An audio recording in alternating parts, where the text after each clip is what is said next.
I'm good, Coach.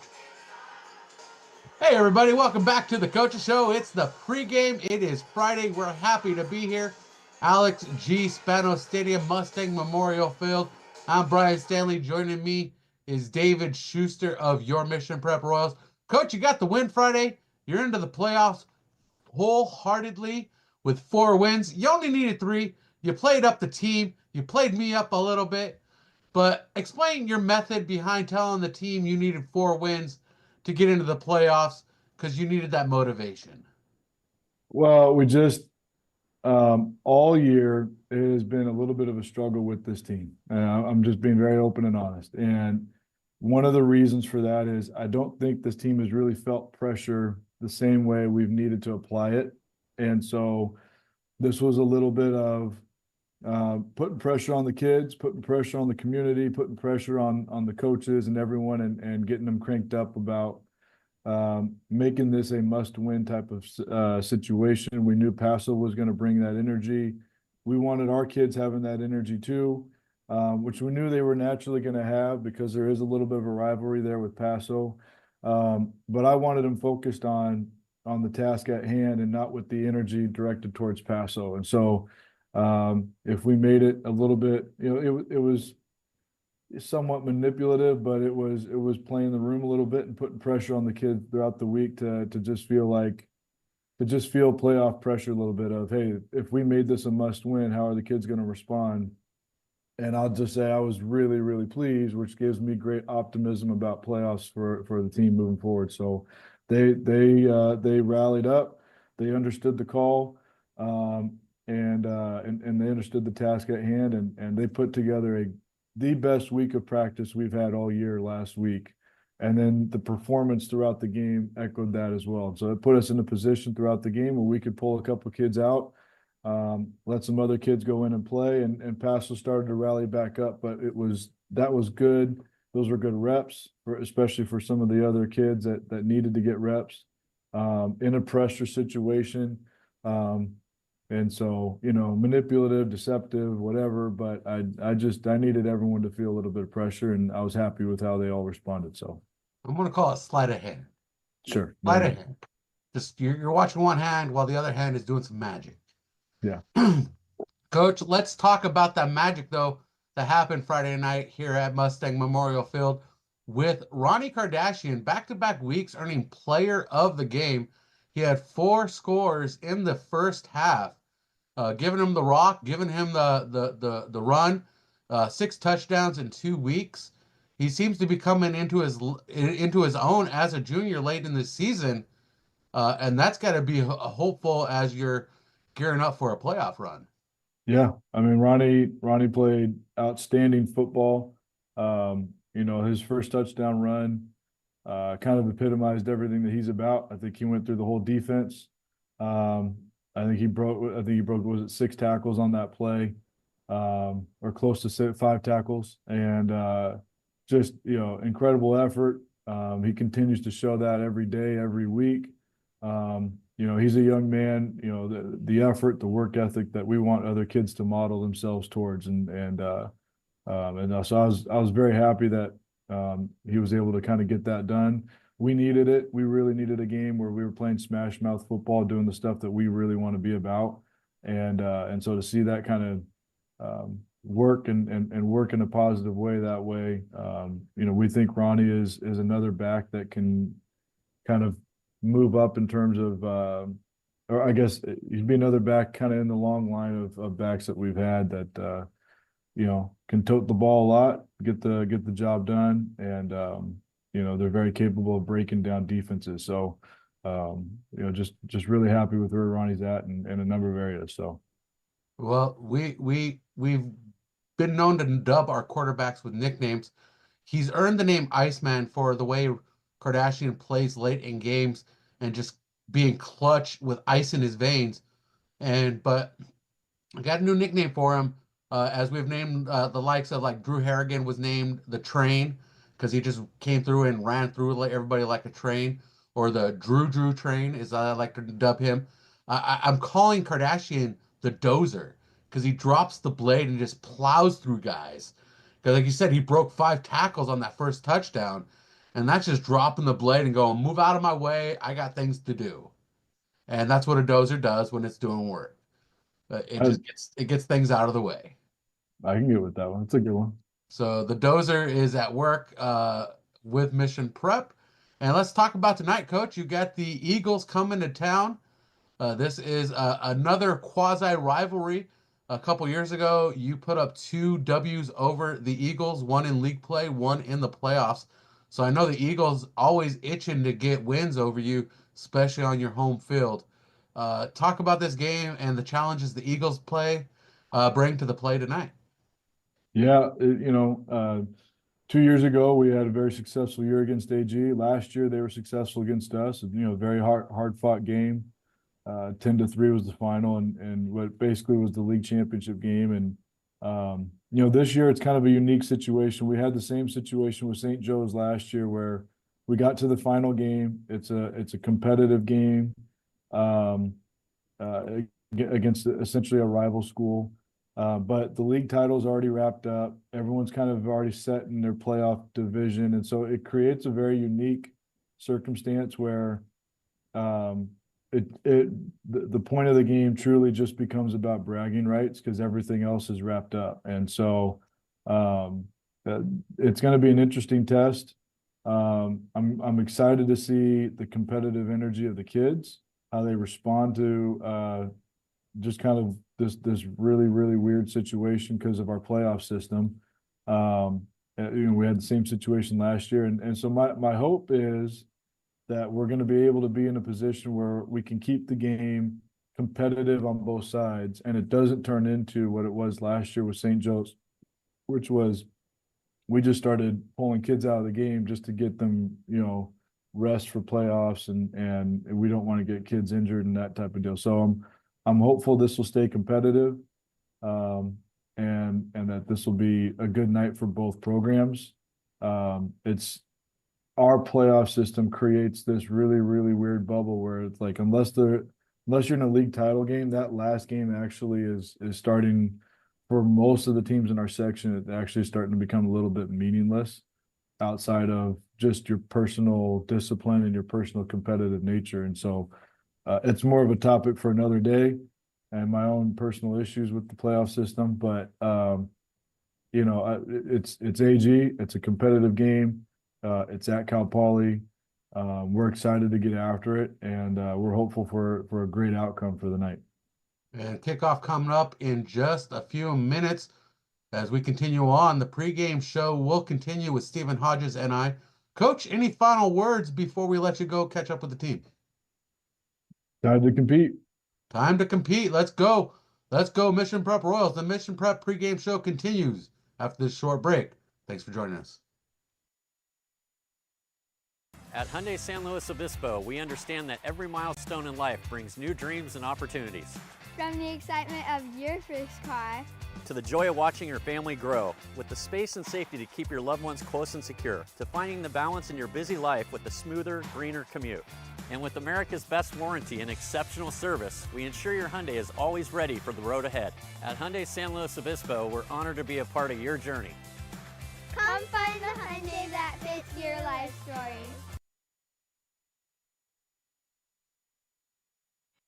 California Fresh Market is more than just your local grocery store. A full-service deli featuring premium boar's head meats and cheeses, handmade take-and-bake pizza, fresh salad and olive bar, gourmet cheese department perfect for any occasion, sushi rolled daily, organic and locally sourced produce, wild-caught seafood, choice Prime and Snake River Farms American Wagyu beef, artisan sourdough bread, and full-service health and wellness. California Fresh Markets, the best on the Central Coast. 45% of people put off buying life insurance, according to industry research. Insuring yourself and your family can help you be more prepared in the event of illness or a tragic accident. Call me, your local Farmers Insurance agent, Jennifer White, and discover coverage options you can tailor to your priorities and budget. To learn more about your coverage options, call Jennifer White at 805-548-8530. Underwritten by Farmers Truck Fire Insurance Exchanges and Affiliates. Products not available in every state.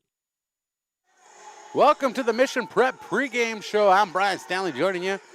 To my right is Stephen Hodges. And missing to my left, Tommy O'Callahan. Where could he be, Stephen? No idea. No idea. I was hoping you'd have an Irish pun for me, but that ain't no fun. So we're moving on. Tommy O'Callahan coming up to the booth to be our camera operator tonight.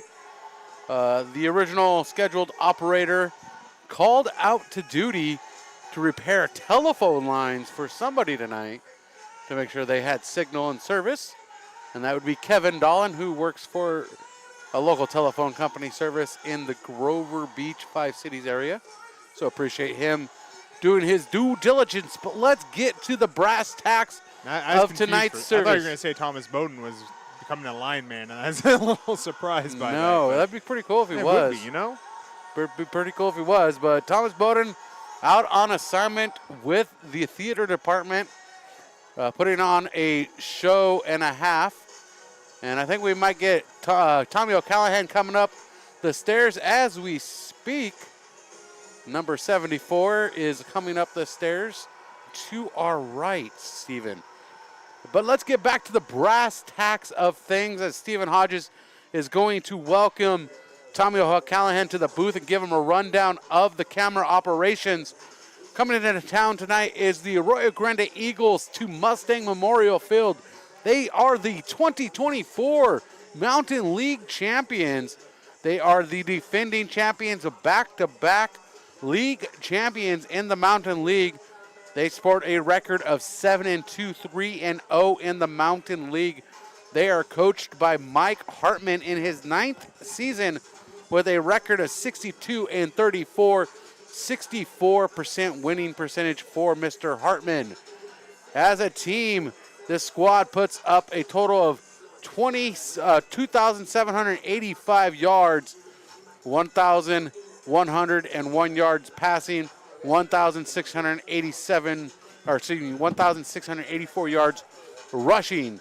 They've scored 259 points this season and only allowed 188. They rock a 1-game losing streak, losing last Friday to the Salinas Cowboys, 34-24. Their colors are blue and gold, and their captains are Caleb Clark, Sam Wolf, Tristan Coates, and Noah Schmitz. And they come in tonight to face your Mission Prep Royals. Mission Prep Royals 4-5, 1-2 in the Mountain League. They are coached by David Schuster in his 8th season, 57-24, a perfect 70% winning percentage. The Royals' total offense, 2,673 yards, 1,233 yards passing through 3 quarterbacks, 1,440 yards rushing this season. The Royals have scored 197 points this season while allowing 205, being outscored by a margin of 1 point this season on the field on average. The Royals have a 1-game winning streak, picking up a win over the Paso Robles Bearcats on Friday, 26-16. And the Royals are 2-3 in their last 3 contests, 1-1 in league games in those last 3 contests. The Royals and the Eagles in the last couple years have met 3 times. In 2022, they met twice, once in the regular season and once in the postseason. Royals picking up both those wins over at Mission College Prep, while Arroyo Grande snagged a 10-3 win last season at Doug Hitchens Stadium in Arroyo Grande. The series is led by the Royals 2-1. Cal Preps has this prediction tonight: Arroyo Grande 40 points, Mission Prep 10 points, with a 97% winning percentage handed to the Eagles. Steven. Hello. Welcome back. This contest tonight all starts with our Mountain League champions coming to town. And real quick, before I let you run with the ball, let's talk about the league standings as we bring them up in the on the screen here for you. And the Royals not looking good in the league standings as the Eagles sit atop. Yeah, so you can look at the league standings and say, well, if AG gets beat tonight, well, that'd mean that they have the same record in league as St. Joseph. But that game's already been played, and AG won it. So there'd only be 2 teams with 1 loss in league, and as a result, you got to go with the head-to-head there. Even if there's some league tie-breaking procedures that I'm not aware of, I'd say AG's got a lock on the championship here. So Mission really playing more for the future. And by that I mean next week we're going to be in playoffs. Both these teams going to be expected to go to playoffs. Of course, the coach has to volunteer the squad in order for that to be the case. And Mission on a little bit of a bubble based on the projections I did, which turned out pretty close last year. So if they win tonight, they probably are going to host a playoff game. If they lose, probably going to be on the road. They're projected to be in Division 3 this year, with AG being in Division 1 pending the results of this game. Of course, it's gotten into a weird spot where it's like some of these teams in the top division would prefer to lose games and drop into a softer division, as AG's base division is actually Division 2. We'll see, though. This is going to be one of those that's going to be a hotly contested game. AG heavily favored, as you said earlier, but as far as what this game has as implications, it's really just for playoff seeding more than it's about any league title, as Mountain League already cinched up by Arroyo Grande. And as Johnny Cash echoes through the stadium here on the campus of Cal Poly, the schedule for tonight across the Mountain League, the St. Joseph Knights are out of Fairfield. That game kicked off at 6 o'clock, well underway tonight. We'll have that score with you shortly. And then the Paso Robles Bearcats in league play, looking for their 3rd win to try to become playoff eligible. That is correct. You only need 3 wins to get into the playoffs. In the central section, looking for that 3rd win are the Bearcats, and they are facing what is appearing to be coming a red-hot Lompoc Braves. And then our matchup here, the Royals and the Eagles. And Steven, I must say I have a confession. I have made a mistake, and I want to address that it's not Tommy O'Callahan. Tommy O'Callahan comes from my memory bank from my favorite movie, Tommy Boy, who works at Callahan Auto. Callahan Auto, Yeah. So I was trying to be, Yeah. I was reaching there. My memory banks. It's Tommy O'Carroll. A couple pennies. Yeah, I'll just save a couple pennies. It's Tommy O'Carroll is our camera operator, and I appreciate Zach clarifying that for us. Sometimes I get a little excited and a little zealous, like Tommy Boy. So that's why I like that movie. So I just jump out ahead and I run without reading. And sometimes I fall flat on my face as the Royals get ready to take the field. They are going to be led onto the field tonight as the music continues to blare. Ozzy Osbourne working it up. And leading them out is Vinny Orlando and the Ginger Hulk, along with Carter Moreau. And I wish we had some lights in this booth, but we don't. Yeah, let me go solve that for you. And we'll go ahead and solve that. We're going to go ahead and take a quick commercial break, and we'll come back with Steven's keys to victory for the Royals. Mission Prep pregame show continues on PSN TV.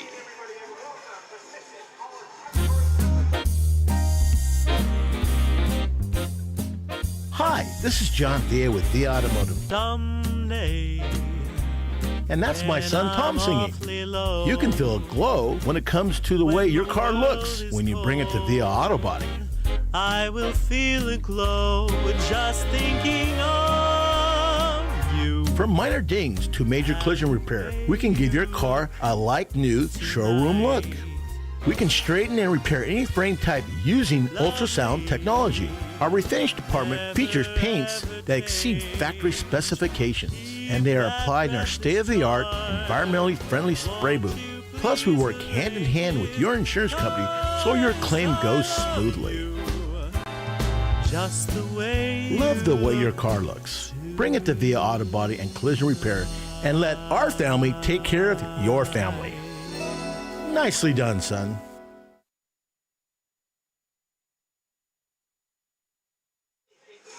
I am all over the place tonight. I thought that was Ozzy Osbourne. And here is Schuster's brother, Josh, correcting me. It's obviously Motley Crue. I hear the Motley Crue now. Kickstart My Heart, yes. They run out to, and I should know that. I don't know that. I'm an idiot.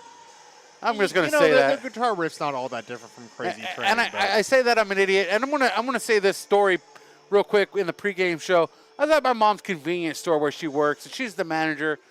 And I said something to myself, and I didn't think the clerk could hear me. And I said, I'm an idiot.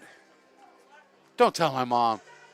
And the clerk immediately responded, I think it's too late. She already knows. So, nothing but love. Josh Schuster, we appreciate you chiming in. Everybody else. The question earlier was what happened to this year's games on YouTube. We decided to take the games down for prevent scouting as the Royals are met at center field for tonight's action. And I was giving some news, and it looks like that news might be a little incorrect. I was told that Mr. Noziel was not in the lineup tonight, but it looks like Mr. Jaden Noziel is suited up and at the center field with the other captains. As the Royals are at the center field with the Eagles, including Armin Clayton, Champ Morrissey, and Carter Moreau. The captains for the Eagles, Caleb Clark, Sam Wolf, Tristan Coates, and Noah Schmidt. And with 3 minutes to go here, Steven, before we get to the anthem, what are some keys to victory for the Royals tonight? Well, the keys to victory we'll wait for until we're a little closer to the kickoff as we're going to head to the prayer real quick. We'll be right back.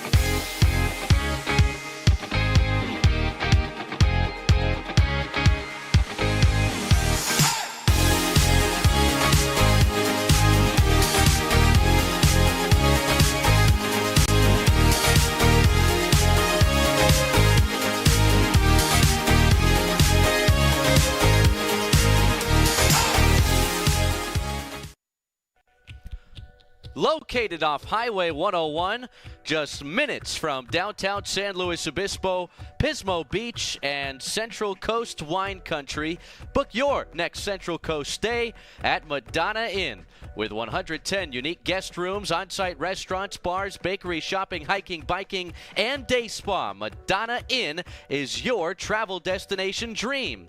Let's go Mission Prep. Let's stay at Madonna Inn.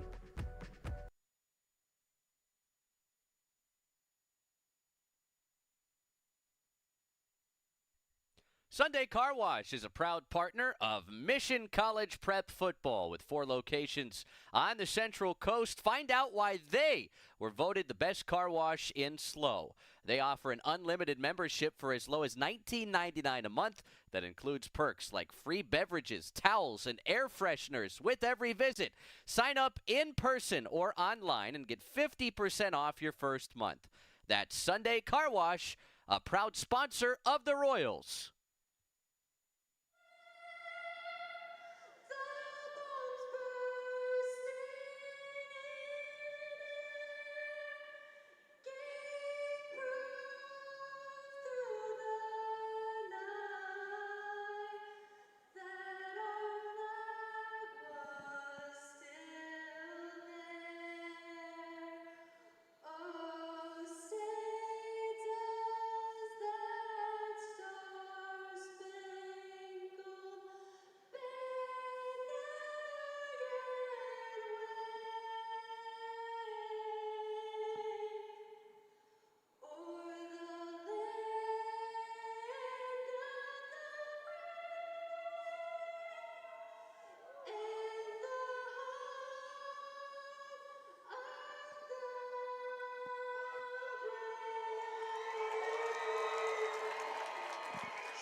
Steven. I'm sorry. Mr. Ryan Weisenberg over there, his comments, she gets her looks for her mother and a voice from her dad. That's just a funny voice. That's a funny way to describe his daughter. I saw an an advice thread recently, Ask Reddit thread about how do you quietly tell someone that they got an ugly baby. And the best answer I saw on there was you walk up and say, you know what, looks just like you. Yeah. That's great. That is a beautiful answer. And Steven, I tried to sneak it in before we got to the prayer and the anthem, but we're getting ready to get underway here. Some keys to victory for the Royals to knock off these now two-time back-to-back Mountain League champions.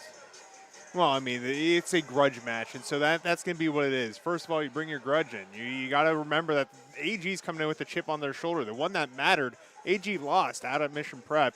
Caleb Clark was a freshman during that game, and he still remembers that game, I guarantee it.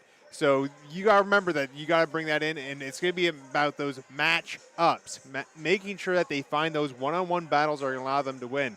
We talked about Caleb Clark once already. He's a guy that's going to be a D1 talent. 3-star recruit so far as a junior, has already been recruited by University of Nevada, same as RJ Esmond, and he's going to be one of those guys to keep an eye on throughout this game. They find a way to get the ball into his hands, whether through the air, on the ground. He's a threat all around the ball. Not to mention on defense, a two-way player. He's got several interceptions and a couple sacks this year as a defensive back. So he's going to be the guy to watch. Number 0, keep an eye on him in white all night. Dustin Reed gets us underway with that boot to leather. And the return on the near side here, as we need to get that camera zoomed in just a little bit for these fans.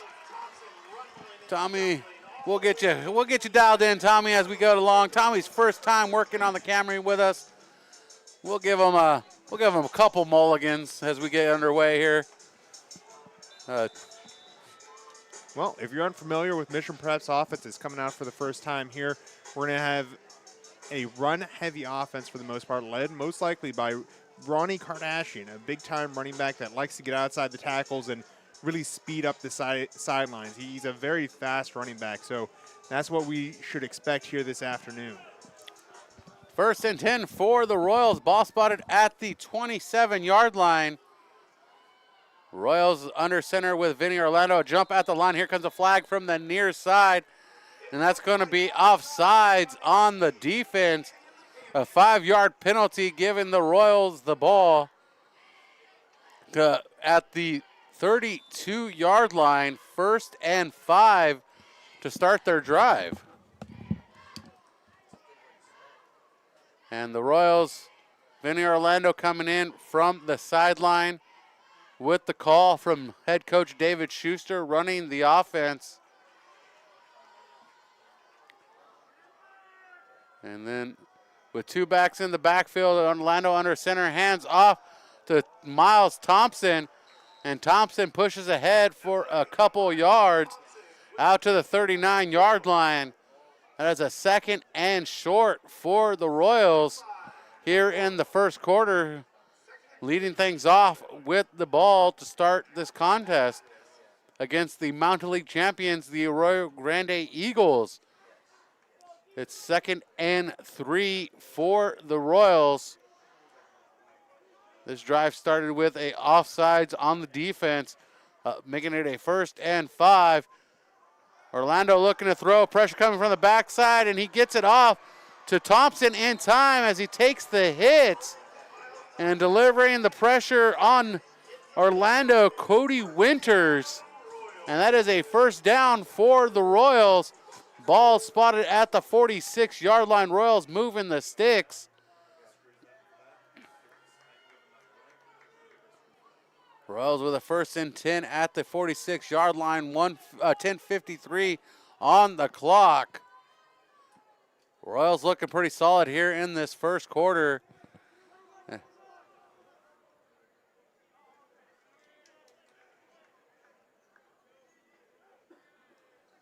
Orlando puts Thompson in motion, And the drive up the middle with the push for a 4-yard pickup. That is Ronnie Kardashian.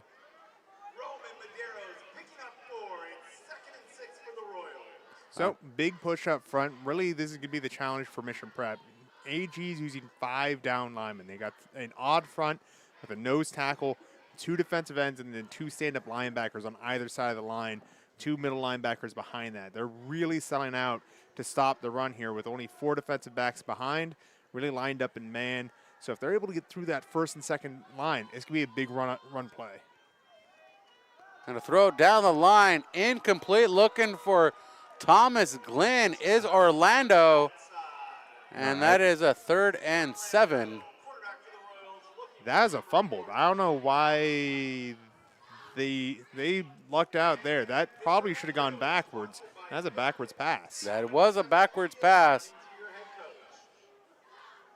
And you got to be careful when you're running those flat screens. If you're going to do a one-step drop, you got to make sure you're getting it forward to the receiver specifically for those situations. They lucked out, bounced out of bounds, and they didn't take the negative spot.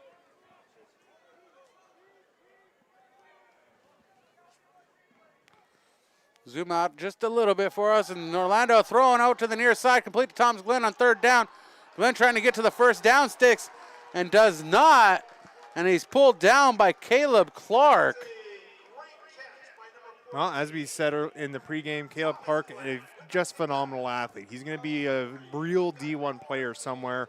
So far, University of Nevada, the one in Reno, if you're one of those people that seems to think that Nevada could mean UNLV or Nevada, I think he's going to end up going to an even bigger school than that as we get the play coming in here.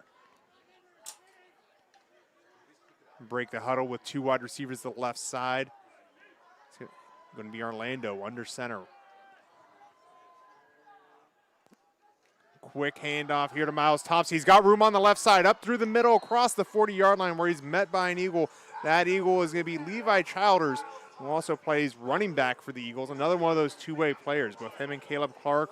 Guys to watch. 0-1 right at the top of your roster. Easy to follow. But the Royals deep into Eagle territory here. They're going to have it 1st and 10 at the 38-yard line. As a couple good plays in a row now for the Royals, just moving things forward on crucial downs. And that is a 1st down for the Royals, the 2nd 1st down of the drive. Tremendous effort for the Royals to keep the drive alive. Vinny Orlando chased out of the pocket and does not get away. Cannot escape the pressure and is pulled down by Zeb DeVries. And that is a huge sack for a loss back to the 45-yard line. Zeb DeVries, the scourge of SLO County, 7th sack of the year. You talk about numbers. If you're averaging anywhere near 1 sack a game, and he's just under that, you're in pretty good company. He's a massive defensive end that's got the speed to get after the quarterback. It's part of what makes this Eagles team so fearsome, and the rightful kings of the coast is his ability to get back there, find quarterbacks, get those tackles for a loss. As the Royals break the huddle, it is a 2nd and 17. Ball on the Eagles' 45-yard line. Orlando hands off to Thompson, and Thompson crushed just beyond the line of scrimmage, unable to go anywhere with a pressure from Noah Schmitz, the team captain of the Eagles. 7:26 on the clock. We're in the 1st quarter. We remain scoreless. Miles Thompson still a sophomore back there at running back, but you wouldn't be able to tell it by the way he runs the ball. He's got a real sophisticated, mature sense whenever he gets the ball in his hands. Just not quite there physically to overcome those big tackles. Not like Moreno, part of that tackle as well, coming in from the free safety position. Royals facing a 3rd and 15. Ball on the 43-yard line. Vinny Orlando from the shotgun. Pressure coming in from the left side. He passes out complete to Maverick Bright. And Maverick Bright collects 6 yards on the reception. But that brings up another 4th down situation for the Royals. At 6:35 in the 1st quarter. Ball spotted at the 37-yard line, making that a 4th and 10, a 5-yard pickup. Maverick Bright, a just huge target there. A hulking tight end that's able to get his hands up and make the catch. He's another one of those guys that, really the Royals will lean on a lot as this game gets going. But a 4th and long here for Mission Prep. A critical one to start this game.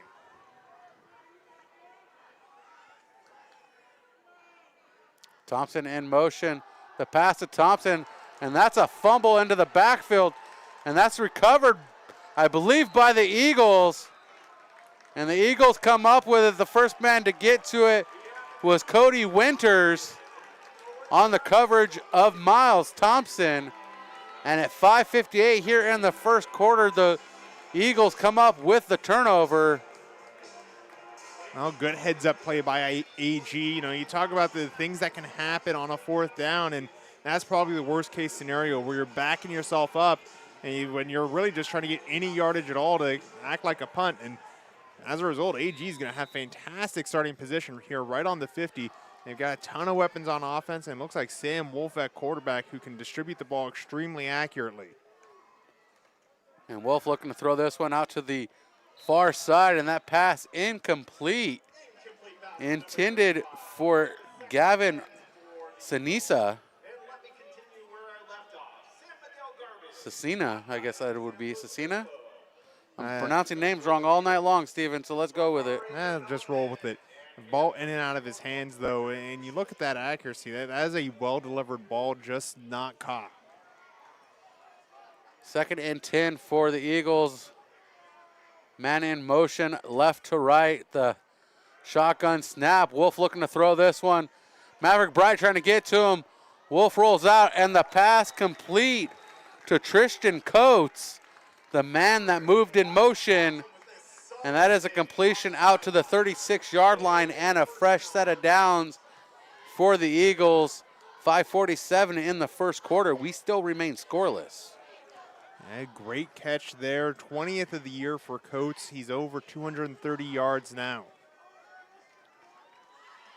And the handoff up the middle to the back, Zach Taman. And the first time the Eagles running the ball tonight. Taman running for a good 7 yards into the 20s down to the 29-yard line. And Taman, just a real bowling ball of a back when he gets the ball in his hands, can push through just about any defense and really makes a 1-2 punch for this offense. And the run up the middle, the rugby scrum, the rugby maul, the rugby pile. Still football. They're going to be good enough for a first down there. As we said, real power back with Taman. He can get his speed going as well onto the outside, but between the guards like that, he's going to be able to get that couple yards that they need just about any time that he gets his number called.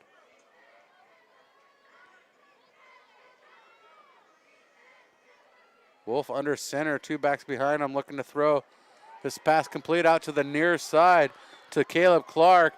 And Clark pushed and pulled out of bounds by Champ Morrissey and Thomas Glenn. And that's a good gain of 6 for Caleb Clark. I mean, Caleb Clark shows what makes him so good. You see the confidence, his ability to know that when he's got a defender trying to tackle him in open space, he's always going to be able to get more yardage. Caleb Clark is just a beast. And a handoff up the middle to Levi Childers. And Childers gains a first down and pushes the Eagles deep into the red zone down to the 10-yard line, bringing up a 1st and goal from the 10. Well, the Eagles showing that 1-2 punch or 0-1 punch once again. Both those players being big playmakers on defense. Now back on offense, they're just moving the ball well and showing the dynamic ability of this Eagles team. 2 receivers to the near side for Wolf. 2 backs in the backfield, hands off to Clark. And Clark pushing forward for 5 yards. I stand corrected, that was Childers. Yeah, Clark normally going to be on the outside, but you're not wrong to look for him on a run play. He's got a lot of rushing yards and touchdowns in this year already. He has 194 yards rushing as a wide receiver. That's something you hardly ever see. Wolf fakes the handoff, and the pressure comes. Wolf gets away with the pass, and the Ginger Hulk, Armin Clayton, nearly gets the sack. And it is 3rd and 5. 3rd and goal from the 5. It is end zone or bust on this drive. Well, Sam Wolf showing off his accuracy through this drive, but also showing some of his limitations. Not the most mobile quarterback like Drake Misselmore was last year, but if he's able to stay on his feet, he'll do well. But Mission Prep getting some pressure with Armin Clayton. Wolf with trips to his left. The pass to Childers. Childers tries to make a drive for the end zone and is stopped by Champ Morrissey and Gabe Ahumada. Oh, Childers there just showing why mindset matters so much in a game like football. It was a broken play. Mission Prep did a good job breaking that up, getting past the blocks and getting at him, but Childers just able to move the ball forward. 4th and goal from the 2. And Wolf going for it himself. Correction, the handoff to the back. Zach Taman in for the 2-yard carry. And the Eagles take a 6-0 lead here in the first quarter. 2:44 on a 50-yard drive.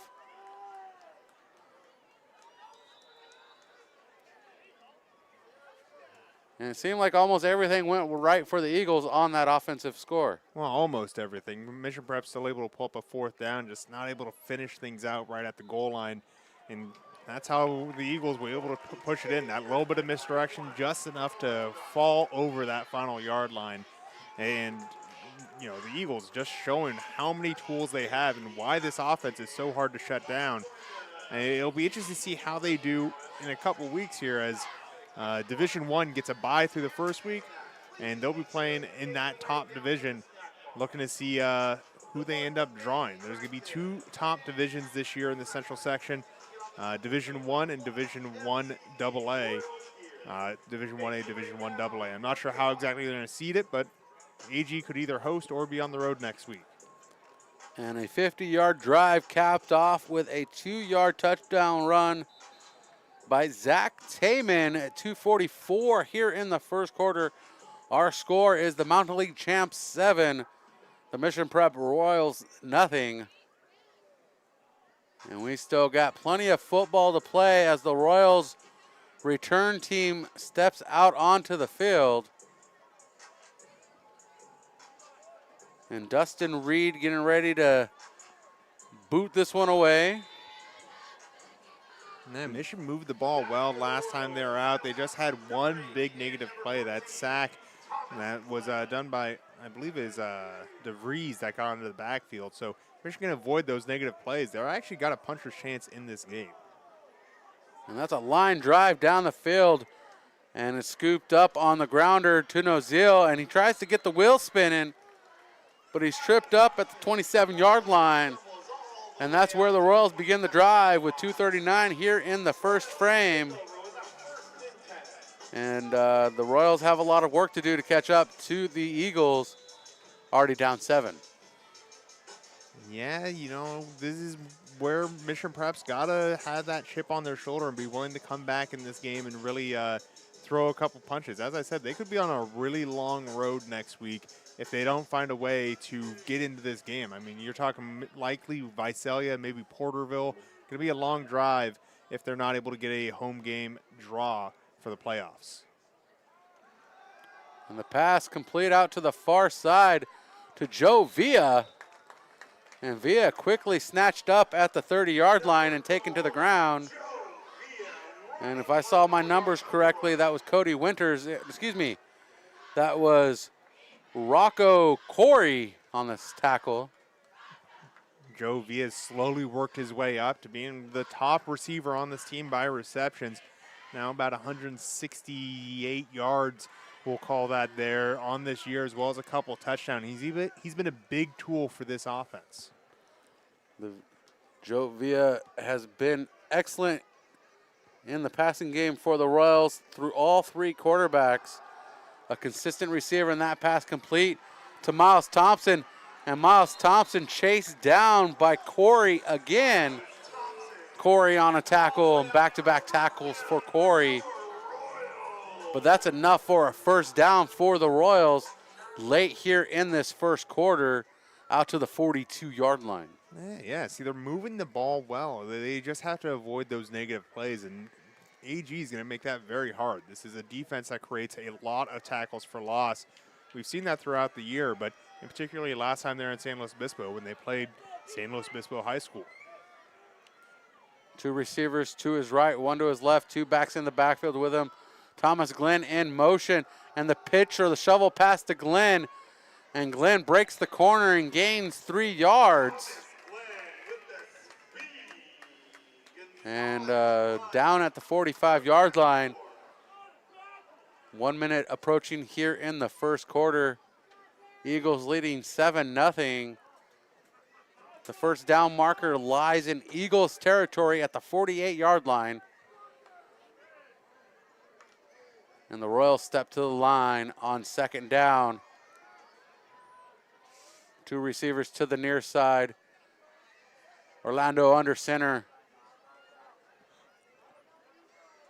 Orlando, late handoff, and into the backfield, and breaking it up is DeBreeze.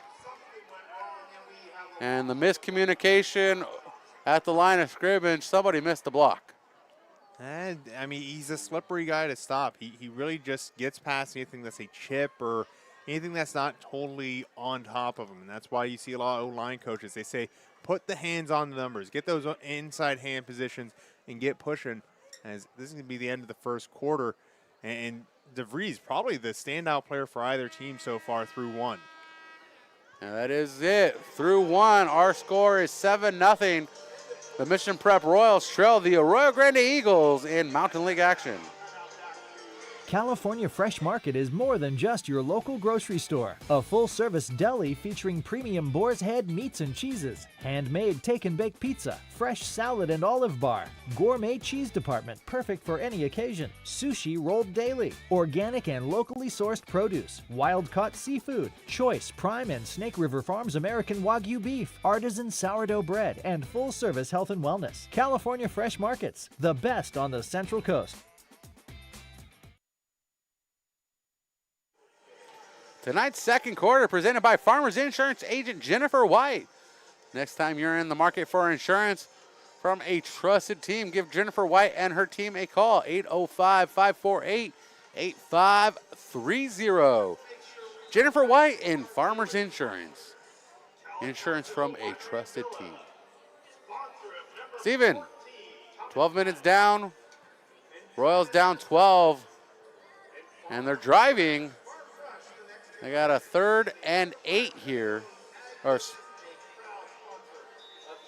sorry, 3rd and 12. I got a little backwards as we've switched ends of the field here for the second quarter. Ball on the 40-yard line. They need to get down to the Eagles 48-yard line for the first down. Eagles with a 4-man defensive front. Eagles with 8 in the box. Orlando looking to throw this one. This one's deep over the middle, stretching out, trying to get his hands on it. Mason Taylor unable to get there, just a little far. And just fell into the snake hole there around the 40-yard line. He lost his footing and couldn't get going. It's going to be a penalty against Mission Prep, a hold against them that's going to be declined. So will be 4th down still. Mason Taylor was absolutely right place, right time, just couldn't quite keep his footing. It's so hard for a wide receiver running a route like that to look at the ball, look where they're going, and know what to do with their hands all at the same time. And Mason Taylor just struggled a little bit there, but did 90% of the job. Unfortunately, not enough. And a 4th down punt scenario. Thomas Glenn boots this one away in time. And a fair catch called for by Caleb Clark. And that is going to be a 1st and 10 for the Eagles. Their second drive of the night starts in their own territory at their own 36-yard line with 11:49 remaining in the first half. Second quarter action presented by Farmers Insurance agent Jennifer White.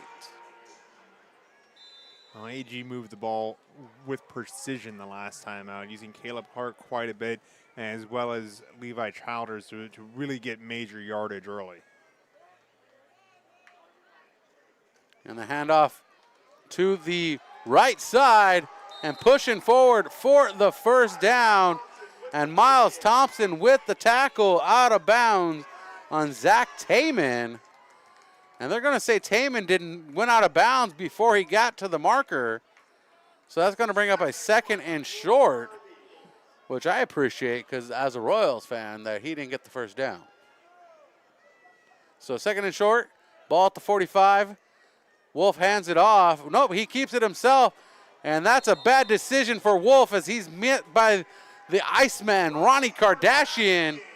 And Wolf taken to the turf for a loss of 3. Yeah, I mean, Sam Wolf tried to take it to the outside and got absolutely planted. This is a field he's very familiar with. He's the son of head coach of the Cal Poly Mustangs, Paul Wolf, who's here watching his game. This is the last regular season for Sam Wolf in a AG jersey. But, you know, that was a poor decision to keep it there if that was a keep or, you know, pass off type call. And trips to the left for Wolf. Single receiver to the right. They're trying to get the Royals to jump here on a 3rd and 5. Wolf going to keep it himself, and that's a decision that goes awry as Xavier Wiseman and Lincoln Bloom in on the tackle. And that is a 4th down created by the Royals on the Eagles' second drive of the night. It looked like a designed quarterback draw there, but they're going to keep it going here. This is an aggressive call by this coaching staff out of Arroyo Grande. Mike Hartman, the head of that group. 4th and 2 for the Eagles. That pass tipped over the middle, and I believe that was the Ginger Hulk getting his big old paws on that one. Armin Clayton shutting this play down, creating a turnover on downs, and the Royals begin with the possession in Eagles territory for the first time tonight. And that's always what they tell the defensive linemen. If you can't get to the quarterback, get your arms up. And when you're as big as Armin, sometimes you just got to Hulk out and knock that thing out of the air. It's exactly what he did. Big play by the Royals to get the ball back in Eagle territory. Ball spotted at the Eagles' 44-yard line. And Thomas Glenn coming in from the sideline. The late receiver lined up on the near side.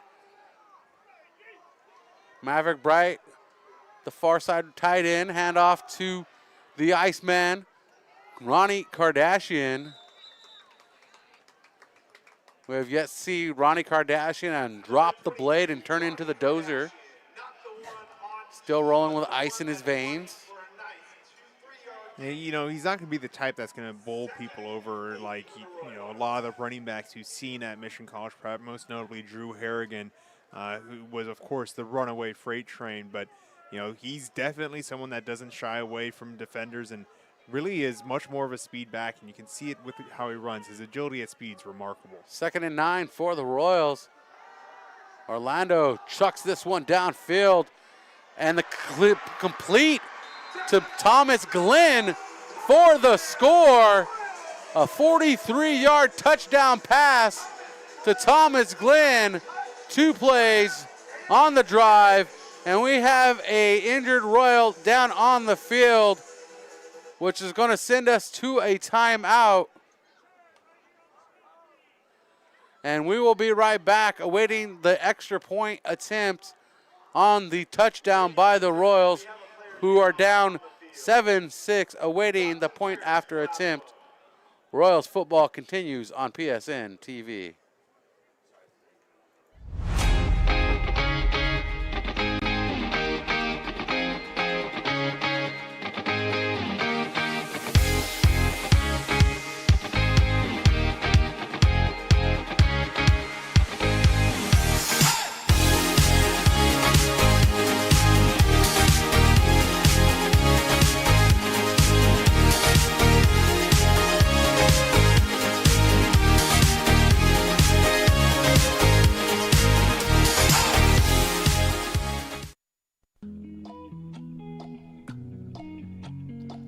Old San Luis Barbecue, a proud supporter of Mission Prep football.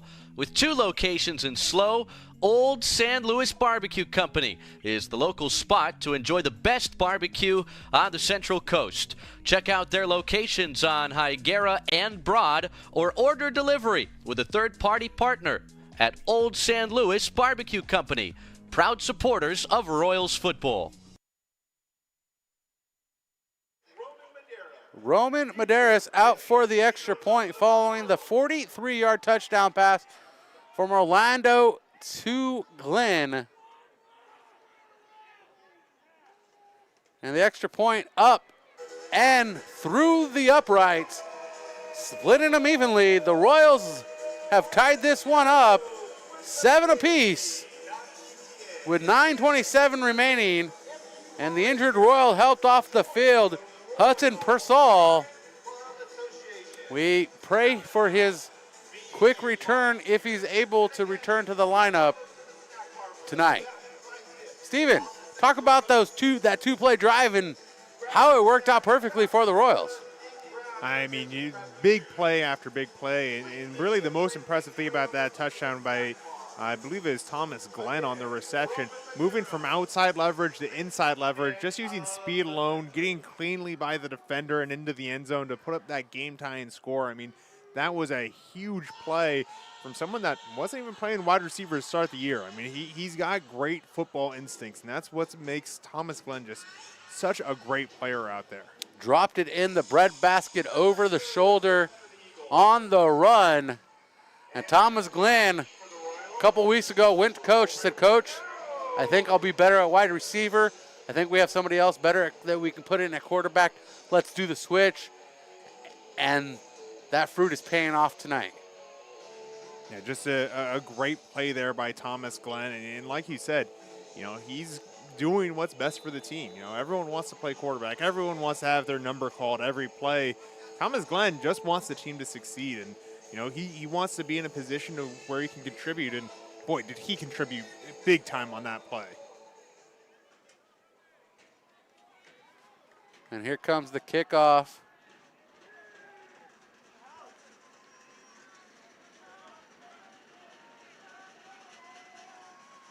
The Royals send this one away. And the Eagles are going to return it from the 25 up the near side. And that's going to be brought down at the 32-yard line. And we will work on this, the request through the chat as we go. And another injured player on the field. We will be right back as the Royals have to address another concern. At Hyundai San Luis Obispo, we understand that every milestone in life brings new dreams and opportunities.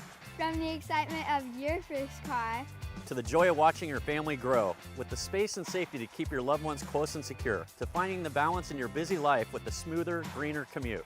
And with America's best warranty and exceptional service, we ensure your Hyundai is always ready for the road ahead. At Hyundai San Luis Obispo, we're honored to be a part of your journey.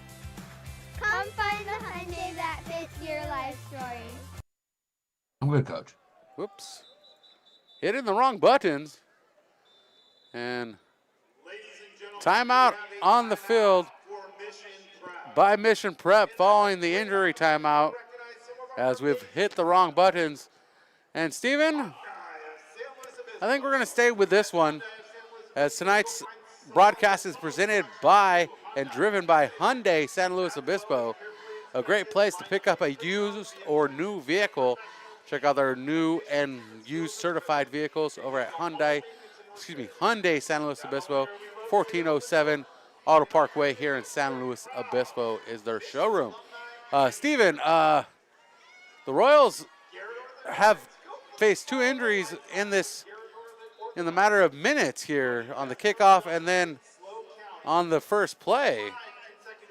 Or on the last couple plays here. What do you feel like the Royals are experiencing here on the sideline? What's going through their heads? I mean, these are 2 big injuries in a position that they can't really afford to have injuries. That's up front on the line, and specifically the offensive line has been thin, and it's getting thinner. That's been the big Achilles heel for the Royals this season, and having any more injuries there as they get ready for a playoff run is real bad news for the Mission Prep Royals. And the handoff to the left side and pushing out of bounds is the running back, Zach Taman. And it looked like Champ Morrissey. Yeah, Taman just getting to the outside. I tell you, there's nothing scarier than a running back that actually loves contact. There's been a few running backs like that through Mission Prep. Of course, Drew Harrigan being the most recent. Now getting a little bit of a taste of their own medicine here. Second down and short. Wolf looking to throw this one. And Caleb Clark collects it in the breadbasket and falls to his backside. And that is a completion for a first down deep into Royals territory. 1st and 10 from the 35-yard line.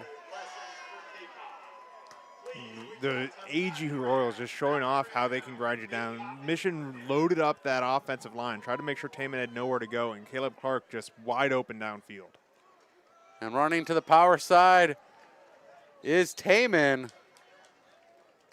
And the Noziel and Champ Morrissey on that tackle.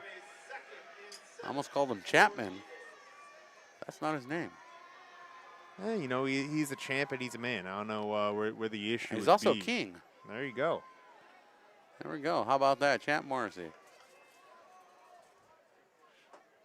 See him and Jerry Lawler in a fight for the name.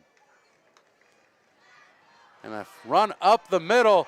Taman gets whirlwinded on the tackle. That is Jaden Noziel with the stop, preventing what could have been a touchdown.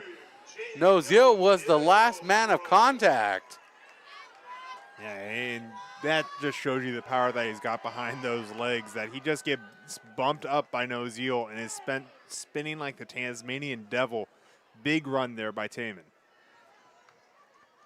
Wolf checks down his receivers, passes out to the near side. That is a completion, but is it a touchdown? The completion to Garrett Lloyd, and they're saying a touchdown, Lloyd. Yeah, I thought he was just short, but the back judge coming up and putting his hands up. A good catch by Lloyd into the end zone. AG's going to take control in this one once again. And that is a 20-yard pass from Wolf to Lloyd. 7:51 in the second quarter. Our score 13-7, awaiting the extra point. And the flag. And there'll be a delay here. That's an offside by the Eagles. A little antsy in the fancy.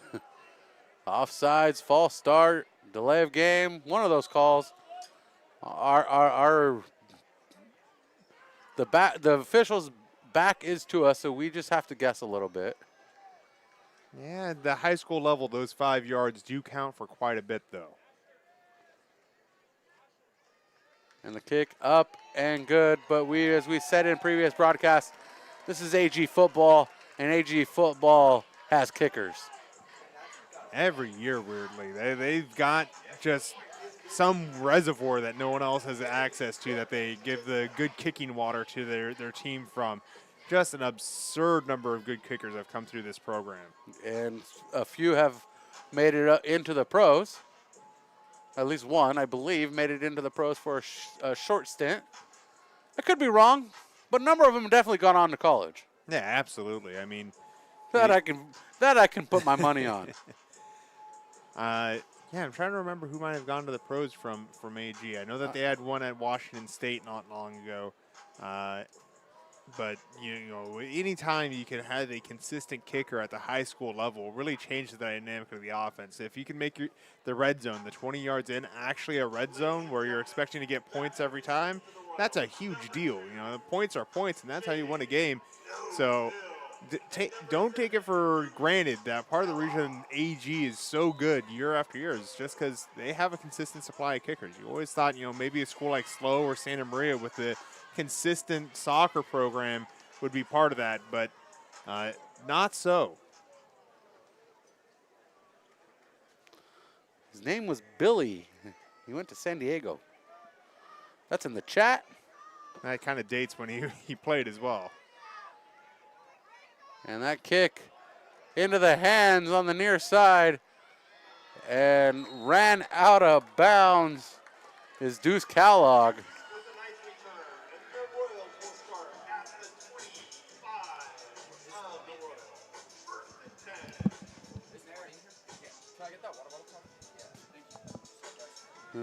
Okay. Sharing the water bottles. If Tommy needs a water bottle, we got one right there for you, Tommy. And Mission Prep taking back over. They've been able to move the ball decently well, all things considered.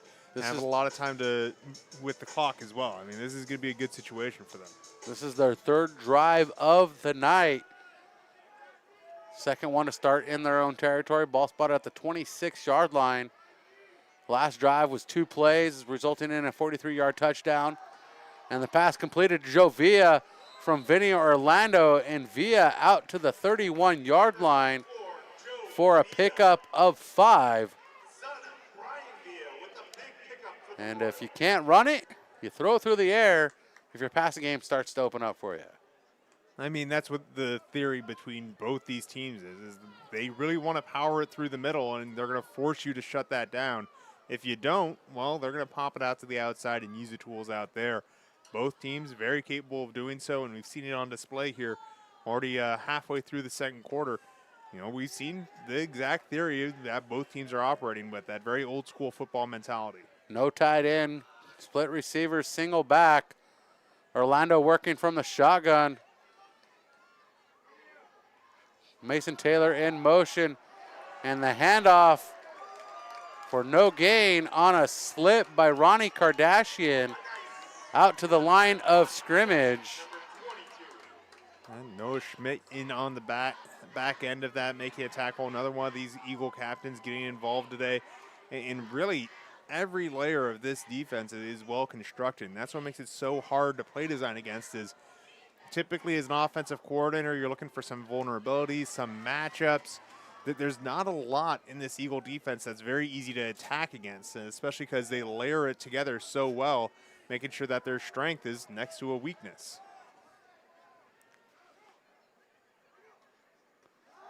And a 3rd and 5 for the Royals. Orlando trying to escape the pressure. He throws that one out of bounds, intended target Thomas Glenn. And the save on the pressure, which resulted in a huge loss for the Royals, brings up a 4th and 5. And we're going to see the punt unit for a second time tonight for the Royals. First time the Royals weren't able to drive into the Eagle territory, so hopefully they're going to be able to make some adjustments and come back a little more energized next time, as we've seen them lose gas in games before. And a fair catch called for by the Eagles. Andrew Moreno with the fair catch in Eagles territory as the Stones echo through Mustang Memorial Field. 5:52 remains in the first half. Coming up at halftime is our California Fresh Market halftime report. We'll look at the out-of-town scoreboard, see where the scores are. And one of those scores keeps popping up in the chat. I saw that St. Joseph was losing or was tied 21-21 to the Falcons in the fourth quarter. 1st and 10 for the Eagles, and a run up the middle for the big back Taman. And Taman keeps spinning and keeps churning and churns out 5 yards like a stick of butter. All right. Yeah. He slipped through. Come on now. Follow my logic. Split receivers for the Eagles, 2nd and 5. No tight end, single back in the backfield. Taking their time, looking at the back judge. No call yet with the hand in the air. Wolf takes the shotgun snap, checks his receivers, fires deep over the middle. And that pass is broken up by Thomas Glenn. That is a 14-on-14 violence. if you call it that, Tristan Coates unable to make the catch. What a play there by Thomas Glenn. He was beat and put in that second effort to run up and make the play. I mean, that's just incredible work by the corner on that play. Thomas Glenn showing off both sets of his capabilities, scoring that touchdown earlier in the game as a wide receiver, now as a defensive back, ensuring one doesn't get scored on him. Lloyd in motion, right to left, and the handoff to Taman, and Taman trying to dive forward to get the first down, but comes up short by a yard. And that's going to be a fourth down stop. Or third down stop, creating a fourth down. And we're under 5 minutes to go here at Mustang Memorial Field in the first half. Now, the Eagles going with a heavy set here, and this is where Mission Prep's really got to be ready for a battle in the trenches. They're going to try and push straight through them. Brockenborough coming on as a fullback. 14-7 is our score. And the first down achieved by Taman, and he's dragging people with him, including Seth Orozco and Ronnie Kardashian, and he's into Royals territory at the 44-yard line. I mean, that's just big boy football right there. Everyone knew exactly where that ball was going to go, and they ran it there. I mean, that's just execution versus execution. AG had the better pad level and was able to push through for that first down. Taman with the extra effort using his legs to extend the play for a few more yards. Two receivers to the near side, two tight ends. Wolf hands off to the back, breaks out to the right side, in between the hash marks, and that's another first down for Taman. And Taman, Zach Taman, keeps breaking off chunks of yardage. Next thing you know, he's going to end up in that end zone finding some pay dirt to put it in his pocket. I tell you what, he reminds me a lot of a old school running back on the Central Coast, Thomas Sua. Thomas Sua was a terrible guy to get run over by because he'd laugh as he'd do it. I wouldn't be surprised to hear some chuckles out of Taman tonight. High formation, Wolf under center, hands off to Zavala, and Chase Zavala gains a couple yards, pushes inside the 30 to the 27-yard line, 2nd and 7. Yeah, Zavala, one of the many running backs they bring in when they need to relieve Taman. Taman is the guy they want to have in there, but everyone else, averages still about 4 yards a carry, which is a sign of a healthy run offense. When you've got that many running backs that can pick up yardage, that's good enough to keep a drive alive. And Zavala takes it again, and you can hear the collision with Armin Clayton as pads collide with pads. You can hear it up here in the booth, and we're under 3 minutes to go as the Armin Clayton tackle creates a third down for the Eagles. Yeah, the Eagles dare you to be physical against them, and Mission Prep, a team that's happy to be physical with anyone, a real heavyweight battle going on. And Zavala carrying it again, and the tie-up, the Royals trying to stop a first down. They need to create a huge stop here, because if the Eagles score, the Eagles get the ball back to start the second half, and they'll already be down 2 scores with their opponent with the ball to start the second half, and they're in a goal line stance. This is some power football right here. Let's go. And the back with it. Down to the 20, and that is enough for the first down as Taman collects the yardage needed. And the Eagles stay alive with 1:40 on the clock. A fresh set of downs, 20 yards to the pay dirt, officially into the red zone. 2 receivers to the left, 1 to the right. Tight end lined up on the left side, single back. Gets a block, passes over to the right side. And they're going to say he's out of bounds, or they're going to say it is a touchdown, and it is a touchdown. And that is a completion to Cecina. And with 1:20 to go, a 20-yard completion from Wolf to Cecina. And the Eagles up 20-7, Steven. Big time play there. I mean, Wolf just put that ball up there and had Cecina go get it. A late play by the Royals to try and knock it out, but I mean, that's how in rhythm these Eagles are. Just knowing right where to put the ball and delivering one beautifully. Sam Wolf to Cecina, that one could hang in an art museum. And with 1:20 on the clock, the extra point up and good. The Royals trail by 2 scores. And that is 14 unanswered points given up by the Royals as they await to return this one. We'll see what kind of 2-minute offense the Royals bring to the table with 1:20 remaining in the first half. And yeah, the 2-minute drill's not something that Mission Prep would prefer to be in. They really want to, have control and operate on long drives, but we have seen in the game already that Orlando's been delivering a good ball. He's doing a great job at quarterback, so this may not be as disastrous as it may appear for Mission Prep, especially with, how these 2-minute drills typically go for teams that prefer to run the ball. And the kickoff set up by Dustin Reed. Deuce Kellogg and Miles Thompson back to receive, standing at the 10-yard line on the respective hash marks. Ronnie Kardashian and Chat Morrissey going to be the lead blockers. And this is a line drive into the hands of Miles Thompson up the far side. It bounces off 2 defenders and pushes out to the 28-yard line.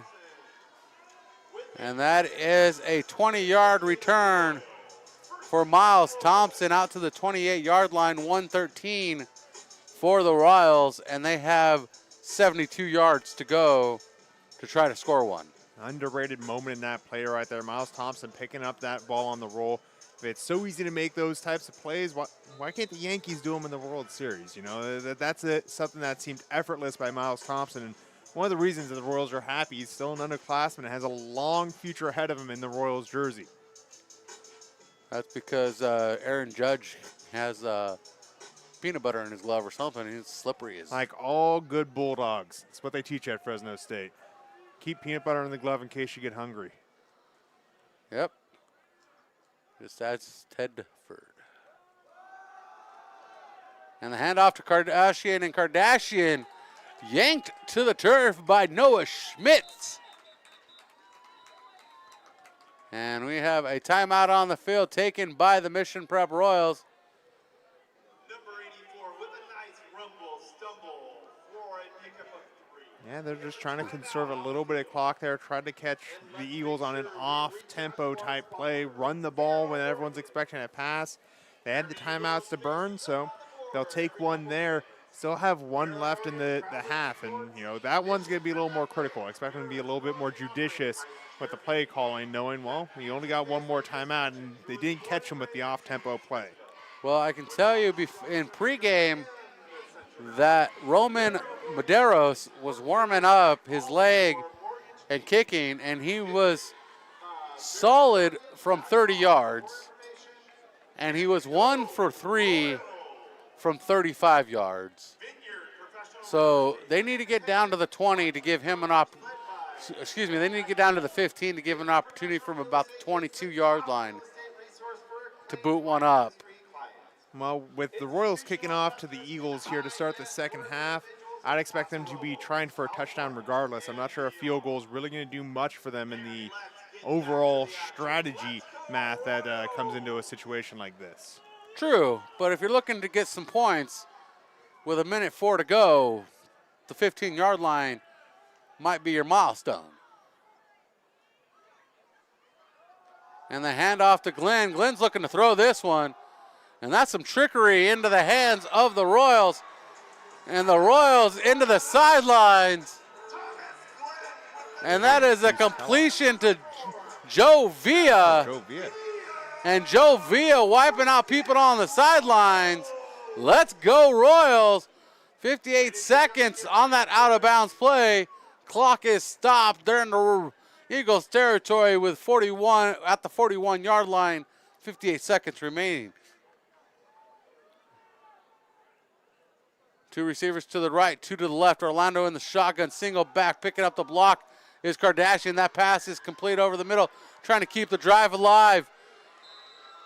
And down at the 29-yard line is Mason Taylor. Excuse me, that was Deuce Kellogg. 48 seconds, clock running. Fast-paced offense for the Royals. Orlando chased out of the pocket, kicks up a block for Kardashian. And Orlando throws it away with Cody Winters in chase. Cody Winters was relentless and would not give up on that play even after the block from Kardashian pushed him out. I mean, these Eagle D linemen have been all over them and getting pressure in the backfield. It's been interesting seeing how Mission's been using all the talent on the field. You said a few weeks ago, if you got two quarterbacks, you actually have no quarterbacks. Well, they showed on this drive. They've still got two quarterbacks. They can do a lot of creative things with the ball between those players. But also, if you need just a wide receiver out there or anything like that, they've got a handful of those as well. Orlando with the RPO and can't get it off in time, and he's pulled to the turf on the sack. And Zeb DeVries with his second sack of the night. And the Royals taking a timeout with 30 seconds remaining. The Royals with no timeouts left. The ball spotted at the 33-yard line, Steven. Yeah, I haven't seen this much wreckage from a DeVries since one DeVries was in a F1 car a few years ago. I guess that was only a couple years ago now. Either way, he's a bad driver. DeVries, a great defensive lineman, coming into the backfield, making just chaos happen. And really, whenever the Royals have had a drive stall out, it feels like he's been a major part of it. So that's going to be something that the Royals are going to have to keep an eye on, is how do we adjust our play call to make sure that if someone needs help blocking that guy, that the help's available, because he's been slipping off, and when he does, it spells disaster for Mission Prep. And the Royals with a 3rd and 13 with 30 seconds remaining in the first half. Down 14 to the Arroyo Grande Eagles in the season finale. Our score 21-7. And they're probably looking touchdown or bust on this drive. So with 30 seconds left, that gives them 3 or 4 if they're able to pick up a first down in the next couple plays. So big plays coming up here for the Royals. Ziegel Sanchez is the center for the Royals. Shotgun snap to Orlando, and that pass over the head of the intended receiver and intercepted by Leland Dean. And interception, that potentially ends the first half if the Eagles step out and take a knee with 24 seconds remaining. Kobe. Yeah, I expect them to just kneel this one out. This has been a great first half by AG. Mission's had its moments, but the game is starting to slip away, so it'll be a critical moment coming out of halftime here for the Royals to see how they can respond and how they can get this game back into control, because Arroyo Grande has just been thrilled with everything that's been going on. Offense, defense, they're making big plays happen much more consistently than the Royals. And the Eagles into the kneeling formation, taking it to the locker room with a 21-7 lead. And coming up at the break is our halftime report presented by California Fresh Market. Stay with us, more to come here from Mustang Memorial Field on PSN TV. 45% of people put off buying life insurance, according to industry research. Insuring yourself and your family can help you be more prepared in the event of illness or a tragic accident. Call me, your local Farmers Insurance agent, Jennifer White, and discover coverage options you can tailor to your priorities and budget. To learn more about your coverage options, call Jennifer White at 805-548-8530. Underwritten by Farmers Truck Fire Insurance Exchanges and Affiliates. Products not available in every state. At Hyundai San Luis Obispo, we understand that every milestone in life brings new dreams and opportunities. From the excitement of your first car To the joy of watching your family grow, with the space and safety to keep your loved ones close and secure, to finding the balance in your busy life with a smoother, greener commute. And with America's best warranty and exceptional service, we ensure your Hyundai is always ready for the road ahead. At Hyundai San Luis Obispo, we're honored to be a part of your journey. Come find the Hyundai that fits your life story.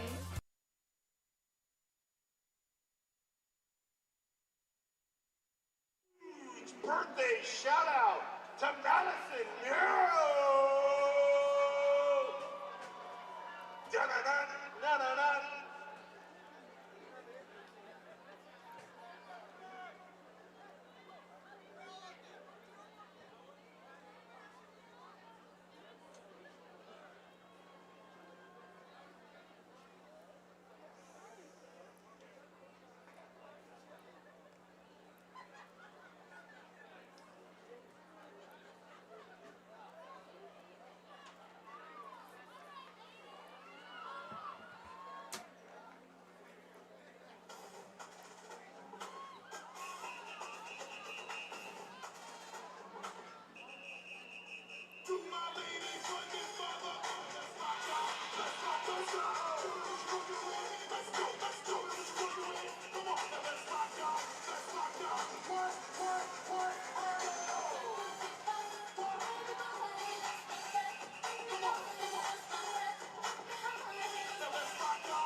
Sunday Car Wash is a proud partner of Mission College Prep Football with 4 locations on the Central Coast. Find out why they were voted the best car wash in SLO. They offer an unlimited membership for as low as $19.99 a month. That includes perks like free beverages, towels, and air fresheners with every visit. Sign up in person or online and get 50% off your first month. That's Sunday Car Wash, a proud sponsor of the Royals.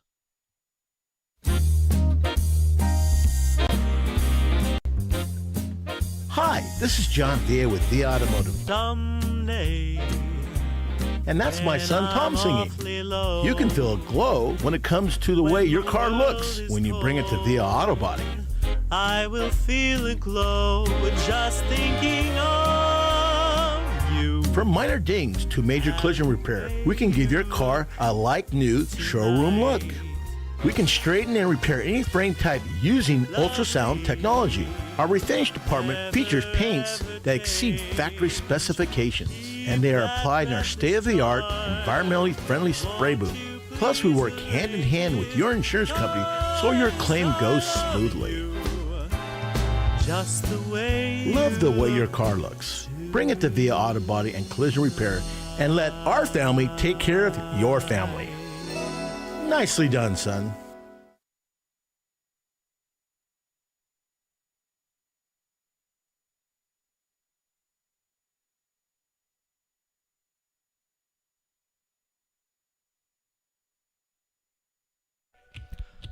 Located off Highway 101, just minutes from downtown San Luis Obispo, Pismo Beach, and Central Coast Wine Country.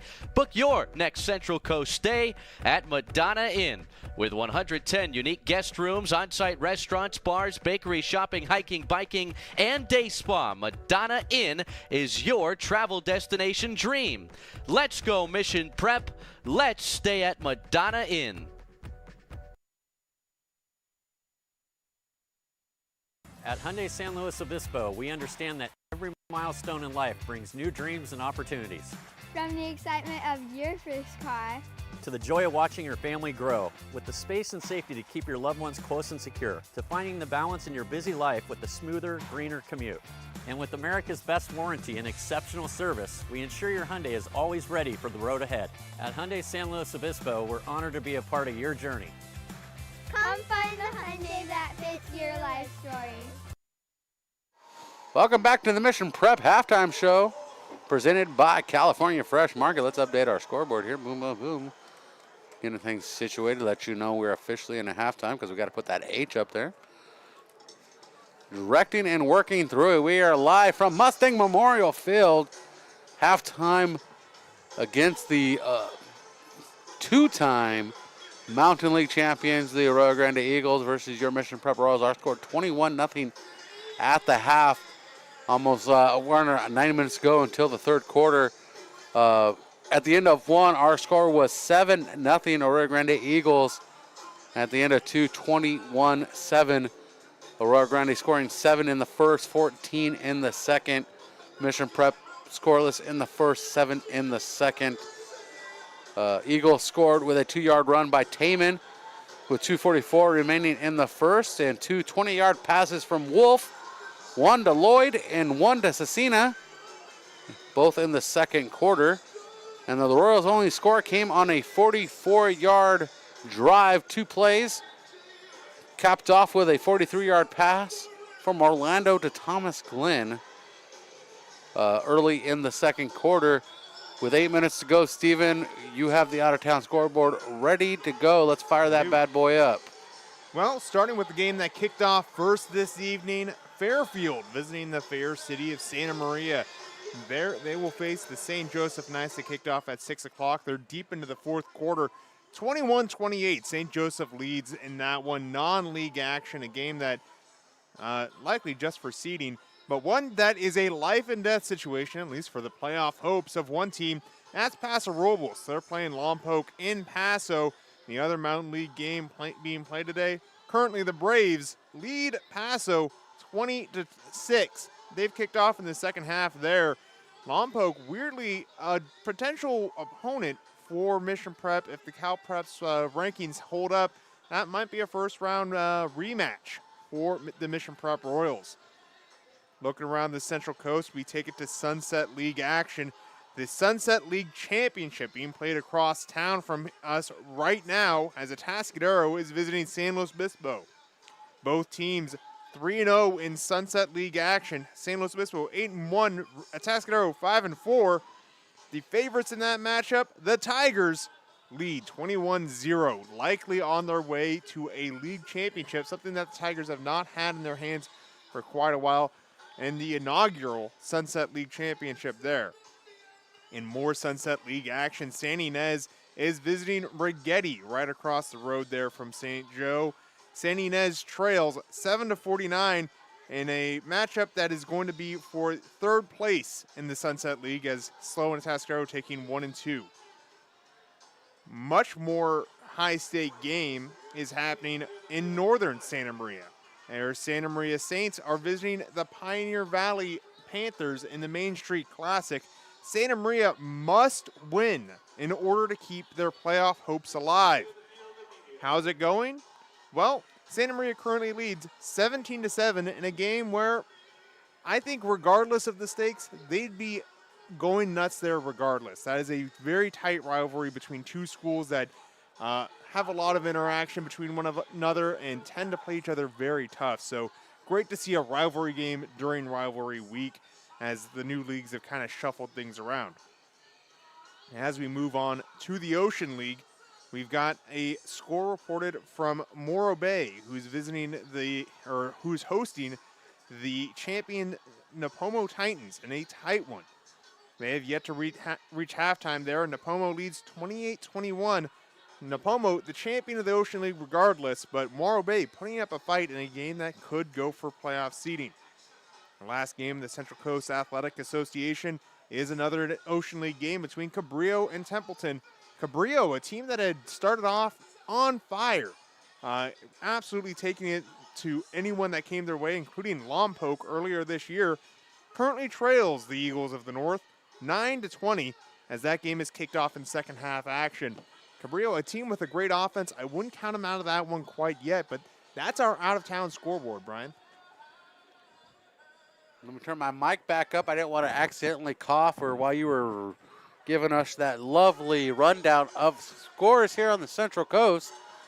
And the St. Joseph score is probably a big one to pay attention to because I was hoping that, you know, I'm not going to lie, I was hoping they would lose and we'd pick up the win here and we'd finish ahead of them. At least as a... I don't think that actually matter because it's a non-league game in St. Joseph. No, but I'm talking about overall record. Because they would be 4-6 and we would have been 5-5. Yeah. But it's not going to happen, so... If you're looking just straight across, but I mean... Hey, man, you got to pick up a win where you can pick up a win when you pick up a loss. Man? You're talking like the College Football Playoff Committee, man. It doesn't... It's more important when you got a heads-up game, who won that heads-up game. Unfortunately for Mission Prep this year, that is St. Joe. But, hey, there's always next time around, right? What, are we Raiders fans now? Always next year?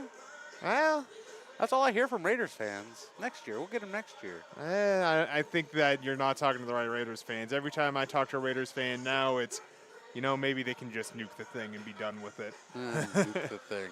Ever since they moved Derek Carr, I've got no love in my heart for any part of the Raiders. Ever since they moved to Las Vegas to begin with. But now there's absolutely no reason to cheer for that team. I'm not sure who they're advertising to these days. I'm just waiting for them to build the casino next door to the stadium so it really looks like a toilet bowl. You know, anything's possible. They got rid of the Tropicana. Maybe they, have the another water closet there too. Just, make the entire town look that way. So back to where we are here on the West Coast in California where the Raiders used to play. Las Vegas, famously nowhere near the West Coast. It's in the Midwest. Okay. If you're not in California, you're in the Midwest. Well, I'm going to say that now. I stake my claim. It's radical. But here at the halftime show presented by California Fresh Mint, your one-stop shop for all your game day party needs. When we go on the road next week, if we go on the road next week, hit up California Fresh Market when you plan your watch party. They got USDA prime and premium beef plus an unmatched seafood department. And their California and their hot wing bar. If you're looking for some wings, they got it all for you. California Fresh Market. Multiple locations on the Central Coast.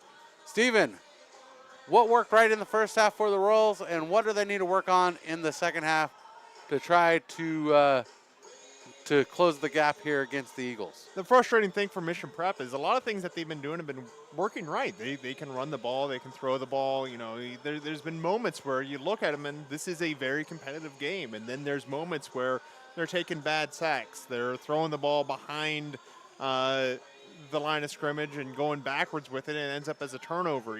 It's a tough thing. It's really just consistency. If they can keep those positive plays consistently, they're going to win this game. The problem has been just too many sacks, too many moments where the Eagles are getting back into the game just by overpowering the Royals. So the question is going to be, can they get that consistent effort through enough drives that they're going to get back into this game? Or is it going to be the Eagles that are just going to walk off as, we've seen them hit those lightning plays and really make big things happen. I mean, it's not a matter of who can show up in this game. They've both shown that they belong in the same room together. It's a matter of, can they keep doing it? Can they keep that dedication? You talk about whether it's football or relationships in life, it's about doing it consistently, not necessarily doing it right once and moving on. It's got to be a repeated effort for Mission Prep to get back in this game. Repeated effort to get the same results as if you were conducting a science experiment. There you go. Because if you got different results every time, it's just madness and insanity. But if you got the same results every time, you would result in success. Yeah, it's the question with science, like what's more important, precision or accuracy? And really, precision has been the precision's more desired because you know exactly what it's going to be and you can adjust your sights accordingly. But accuracy, you're getting a random scatter around the right point, and then you kind of just say, well, it averages out. Football, it doesn't really do that. You got to have the precision more than you got to have the accuracy because it can show you what you're capable of, and as long as you're getting consistent effort, that precision will typically take you the right way, and the score takes care of itself. Well, right meow, we have both teams warming up on the field. We got about 2 minutes until we get. I just looked at the scoreboard. Steven, that scoreboard says it's the fourth quarter. Did we miss the third quarter? Hockey rules tonight. Hockey rules. We're playing periods. Three periods. 3 periods. I like that. We can get home by 9 o'clock. I can order Domino's. No, we're not going to get home by 9 o'clock. Maybe 10 o'clock. I mean, you can always order Domino's. Yeah. When you're going to get delivered is the question. I don't want Domino's. Domino's not very exciting to me anymore. Ever since I went on my health, and I don't even want to say health kick, a better eating plan, a lot of fast food does not appeal to me anymore. Yeah, that's typically what happens. You start doing things better, all of a sudden those cravings slowly ebb away. It's not easy, but it works. Well, I still have like weird cravings. Like, welcome to the California Fresh Market halftime report, by the way. I still get weird cravings. Like, I smell French fries sometimes, randomly. Like, there's not like there's like a particular brand of French fry. I'm not going to say the chain, but we know that brand that has the unique smell. I believe they have Golden Arches. Yeah, California Fresh. They've got the hot food section. I think they've got some fries in there. And the California, the wing bar. Yeah, the wing bar. I think it's got some fries in there. Of course, California Fresh, great place to go if you're looking for fresh food. I believe they're one of the few grocery stores in SLO that still has a butcher's counter in it that's got a real butcher there. So, if you're looking to get, some more healthy protein in, they can help you find the right cut. That has a real butcher. Wow, that's a cheap shot on other markets, man.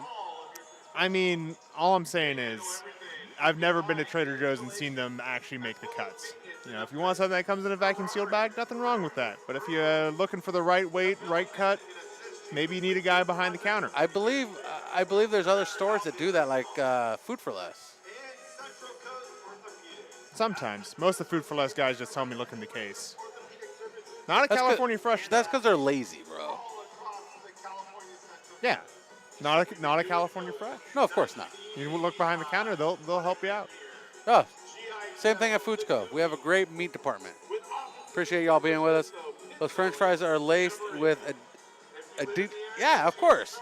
That's why I was addicted to them, and I gained like a bunch of weight. Anyway, talk about things we just can't quit. I can't quit this football game, Brian. No, we're coming back from the second half. It's going to be an exciting game. A lot of talent on the field on both sides, and a lot of bragging rights on the line as well. I mean, these are two teams that have got a history. Last time Mission Prep had a game on their own field, it was one of the last games at least was against AG, and that is a game that AG wishes they had back. They really hated playing on that field. It's part of what pushed Mission Prep to move to this field. Beautiful field on the campus of Cal Poly, Mustang Memorial Field. And we have either 24 minutes or 12 minutes, depending on if we're playing by hockey football rules. There we go. We're playing by football rules here. It is the start of the third quarter, and we just annihilated the scoreboard camera. We'll bring it back in for you.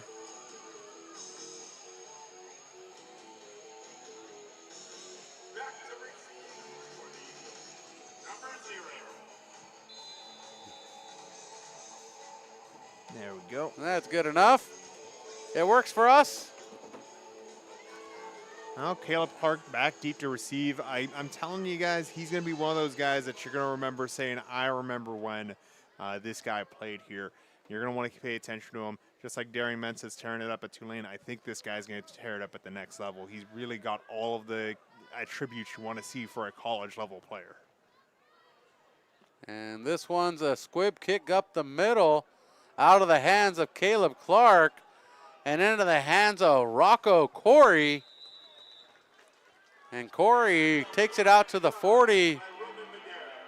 And the big back taken down by the kicking team of the Royals. 1st and 10 from the Eagles' own 40-yard line. 11:54 remaining in the third quarter, and we're underway with second half action. And tonight's second half is presented by Via Automotive. Their motto is, our family taking care of your family. Their auto repair and auto body repair shop can get your automobile back on the road in a haste. Wolf checking with his backs, I formation. Receiver to each side. Hands off to the big back, Zach Taman. And Taman stopped at the line of scrimmage. You're going to go nowhere. Armin Clayton in on that one, along with Champ Morrissey. Yeah, Armin Clayton just stuck his shoulder pad straight into the belly button of Taman as he came through the line, and that's how you stop a running back like that. You take his center of gravity and you just seize it up with your own and bring it down. You can't arm tackle. You can't try and bounce him somewhere. Just wrap him up and push him to the ground. 2nd and 10, 40-yard line of the Eagles. The Eagles hand it off, and this one gets away of the Royals. And Tyman out on the run, one man to go, and that is a touchdown, Eagles. Zach Taman with a 60-yard score, outrunning the final man to beat, Aiden Shelton. 11:05 in the third quarter. Our score 27-0. And just we forgot to switch cameras. Just a big push up front by the AG Eagles. We do apologize for you not switching cameras. You didn't miss anything important. Forgive me, Eagles fans. I know you're watching too. Big push up front and just took it the rest of the way. I mean, Caleb Clark had a few blocks downfield, but it's largely the speed of Taman. We've talked about the power of him all evening long, but they're just a beautiful show of speed by the running back. And though we forgot to switch cameras after the break, they score with a 6-yard carry by Taman. It is 11:05 remaining in the third quarter.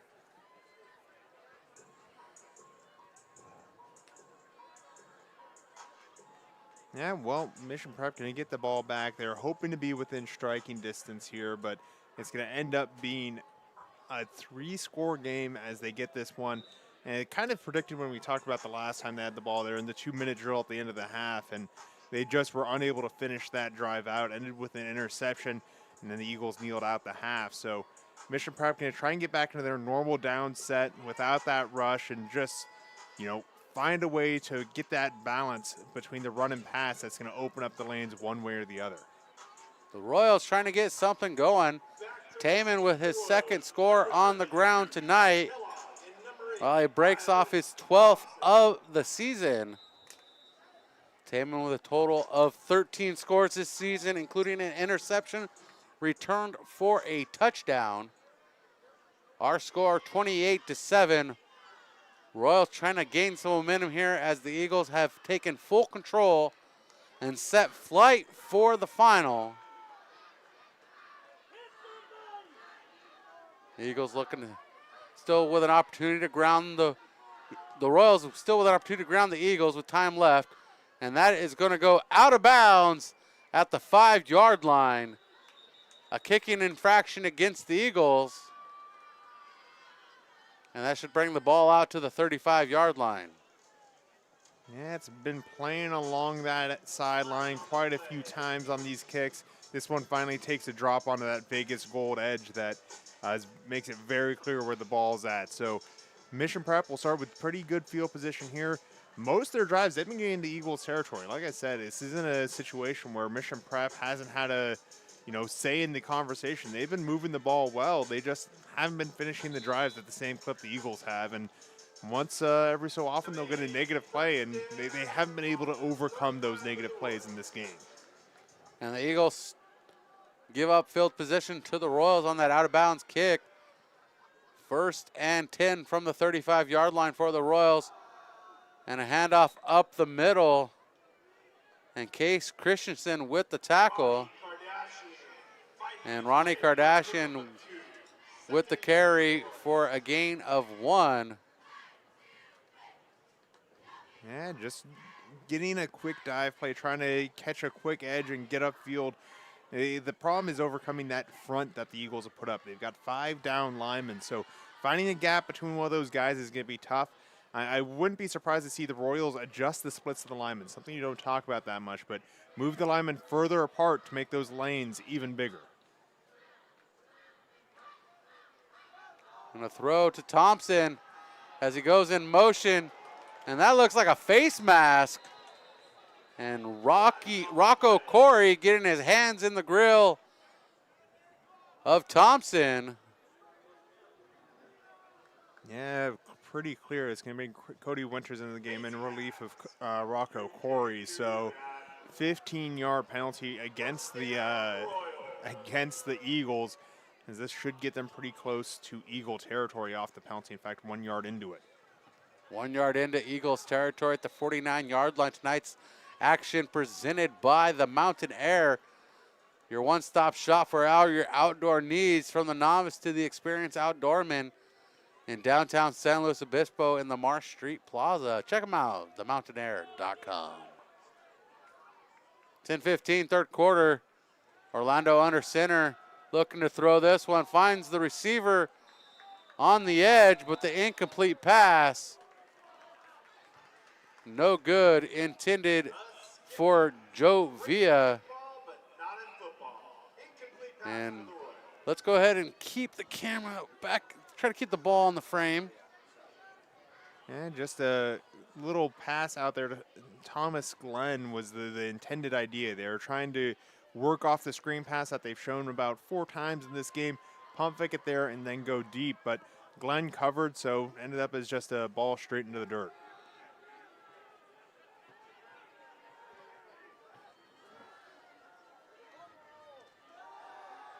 Stepping back, looking to throw this one. That pass complete. And Ronnie Kardashian upended. And the tackle had to Josh Lopez Guiona. And just a great tackle. I mean, Ronnie Kardashian tried to make a miss, but just out-physicaled at the point of attack, and that's going to be what brings up this third down. I mean, Ronnie Kardashian's got a full tool set, but it's real tough to get around a guy that's in your grill like that and that physical. I mean, he's got a wrestler as framed as Guiona. Miles Thompson in the backfield. And a whistle. Officials want to talk something over.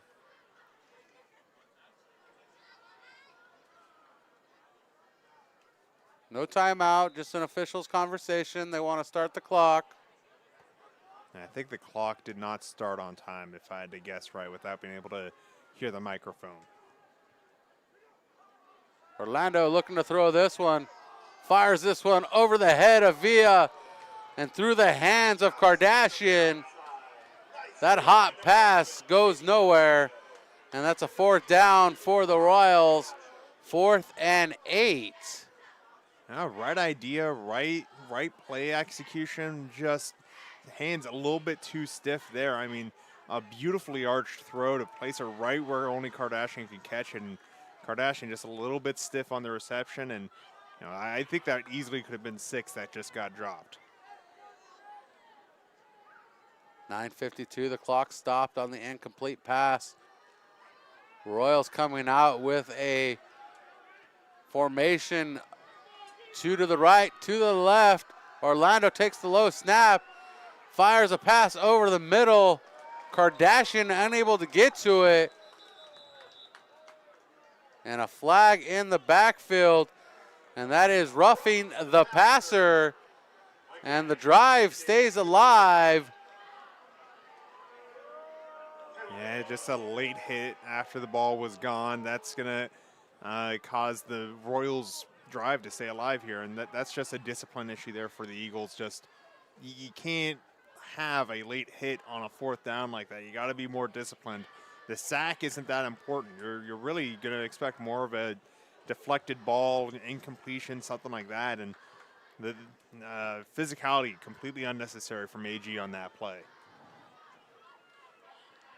Bonnie Doherty cheering on the blue and gold of the Royals.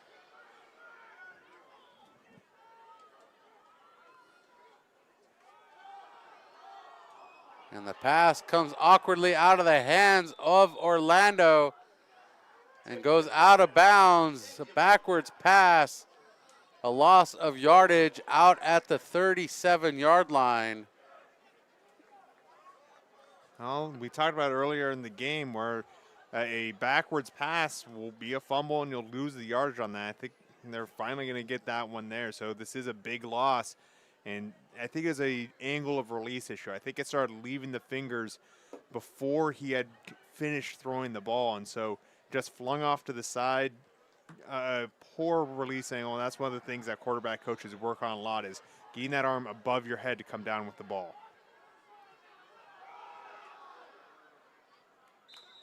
And push forward. Yeah, dive straight forward there by Ronnie Kardashian, getting back to some of their bread and butter type plays. Just playing it very basic. Follow the pulling guard to the right, straight through the middle of the defense.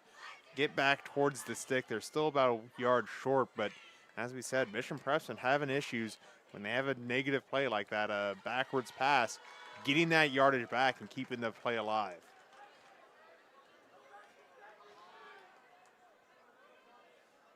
.905, third quarter, 3rd and 11 for the Royals. Orlando with coverage, but pressure coming. He throws this one away. And intended target Joe Villa as the pressure comes into the pocket. And he escapes the sack, and that was Zach Tayman bringing the pressure, showing that he is a threat on both sides of the ball. AG blitzes with extreme confidence because they trusted their defensive backs to win the main coverage battles. It's something that is extremely hard to do for a defensive back. So to have the confidence that they're going to be out there and not be vulnerable to a deep pass when you're just trying to bring pressure is a huge asset to this Eagle defense. I got to update the scoreboard. I forgot the extra point. 28-7 is our score. And that pass is going to be complete on 4th down. Not enough to move the sticks, and it is a turnover on downs. The Eagles are handed back the ball at the 24-yard line of their own.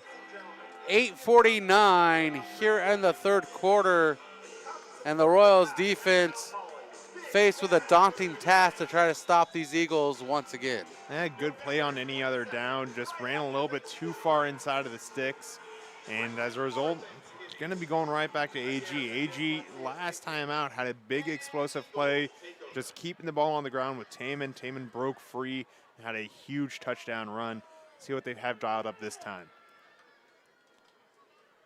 Wolf fires completed to Caleb Clark, and Clark tackled at the 30-yard line by Thomas Glenn.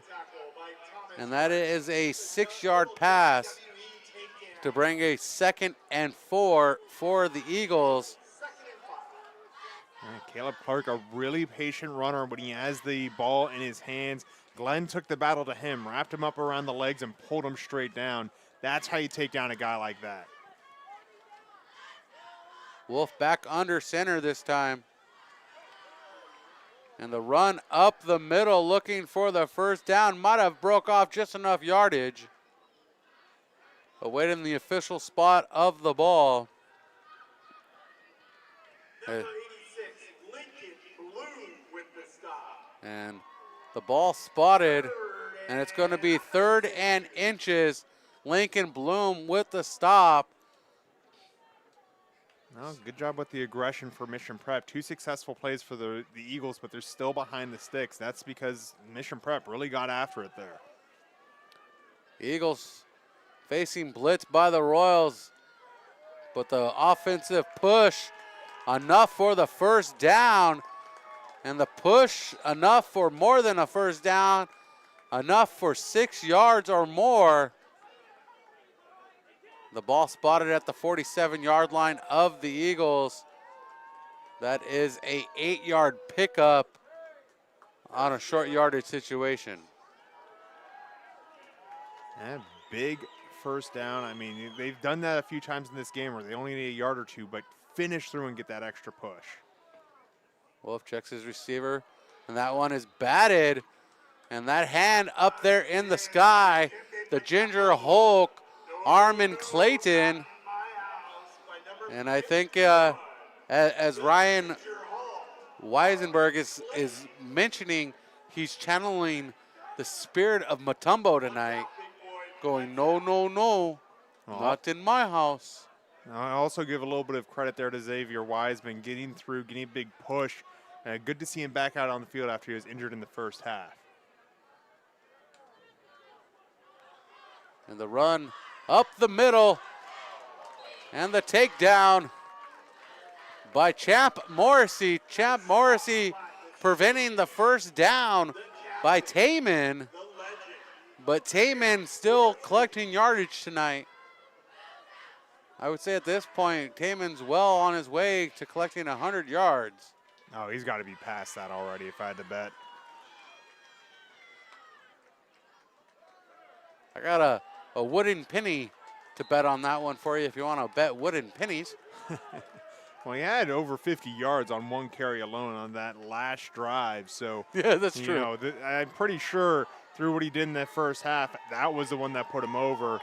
Coming out now, so good news for the Royals there. They're going to have a change at running back, but it's not just the running back doing the work. It's the guards up front and the tackles really winning their double teams. 5-man front for the Royals defense, 7 in the box. And run out to the near side and plowing through the defender. Ronnie Kardashian is Jay Zavala. 22 versus 22.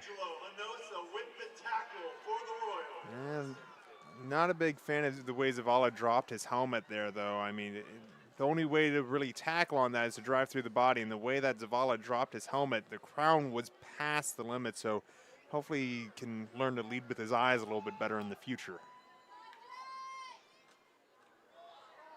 Pass completed out to the far side. Caleb Clark with the completion and trying to get enough for the first down and more. Does he? Out into the red zone he goes. Ball spotted at the 17-yard line. 5:32 remaining. We're in the third quarter. 28-7 is our score. The Eagles leading the Royals. The Royals have given up 21 unanswered points since the mid-second quarter.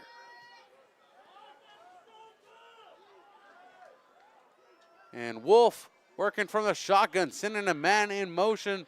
Garrett Lloyd right to left, the handoff to Zavala once again, and Zavala across the 15 to the 13.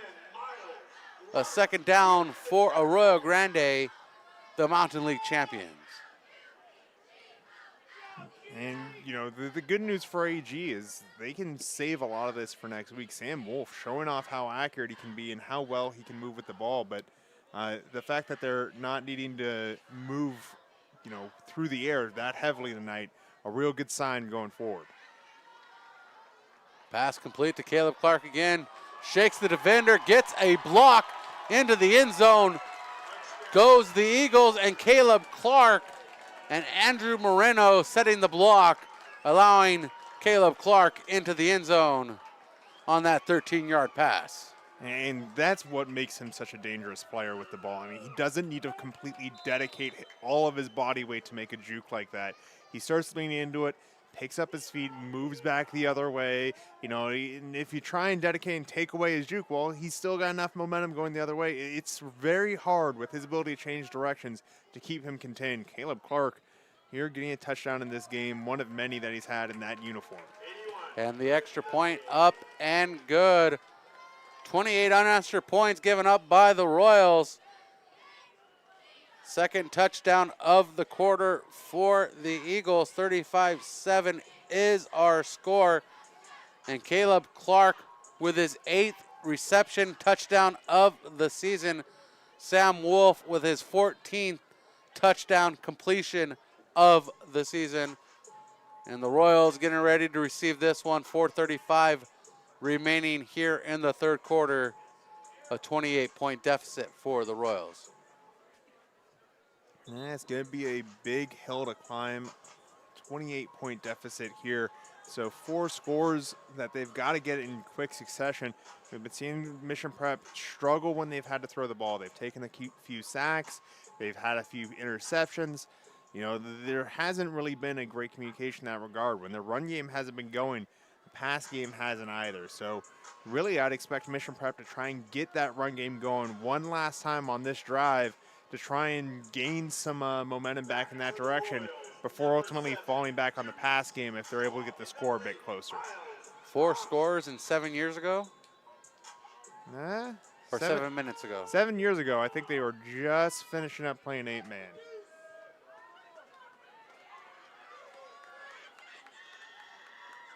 Dustin Reed winding up the leg on the run up and boots this one away. And it's going to be returned by the Royals from the 11-yard line. Miles Thompson with 2 men to beat, and he's pushed out of bounds just past the 40 at the 41-yard line. The Royals with 59 yards to go to find pay dirt. 4:27 remaining in the third quarter.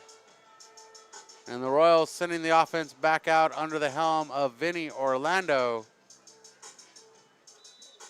I tell you what, if Miles Thompson keeps good habits, goes to the weight room, eats right, all that good stuff, takes care of his body, he's really going to be someone to watch on the Central Coast for the next 2 years. I mean, his stats really emulate a young Drew Harrigan stat block. So you've got a potential running back coming up the system that's going to make some real special things potentially happen.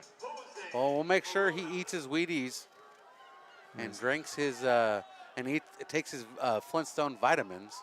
Jose Corona now the quarterback. Correction. I stand corrected because I said Orlando was coming back in. And you're right. It is Corona who passes out to the right side. And that pass complete. We're going to complete to Hinojosa on the right side. So some personnel changes going on here for Mission Prep as they're going to cycle some people out and get some fresh legs going.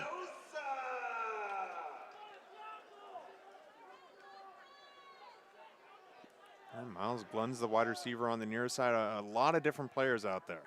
Lined up on the slot on the far side is Maverick Bright. Corona pass complete out of the backfield.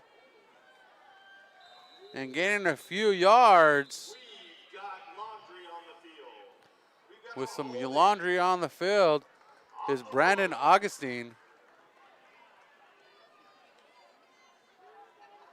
And the laundry, they're holding the sticks.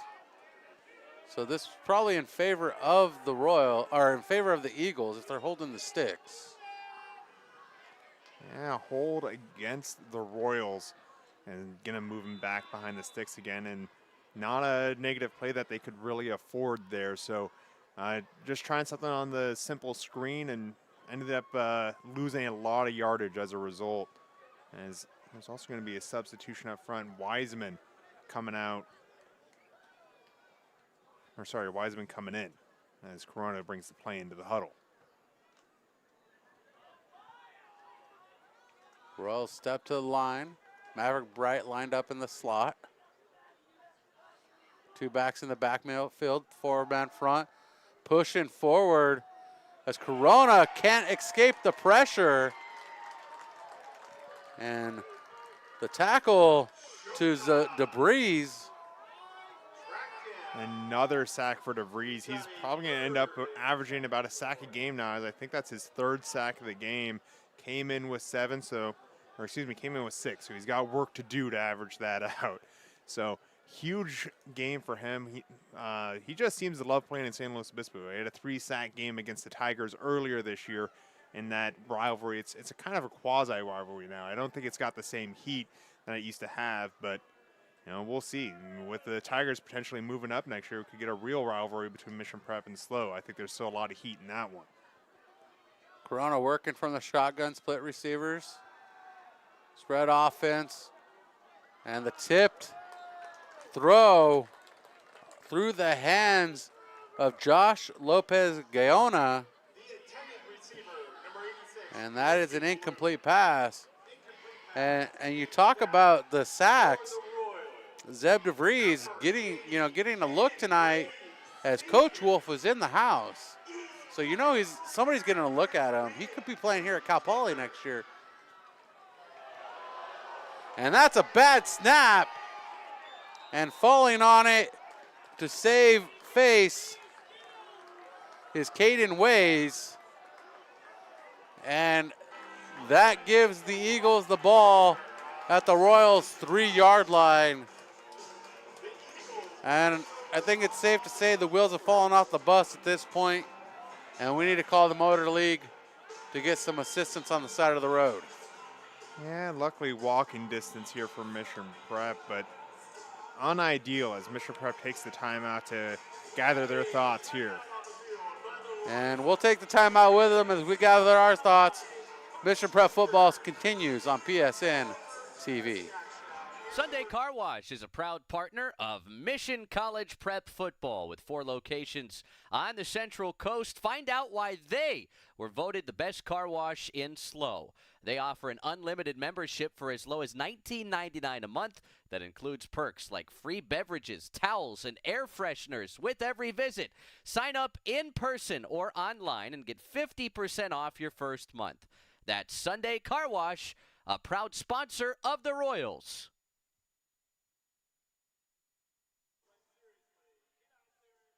Welcome back. We are live from Mustang Memorial Field. 1:59 remaining in the 3rd quarter.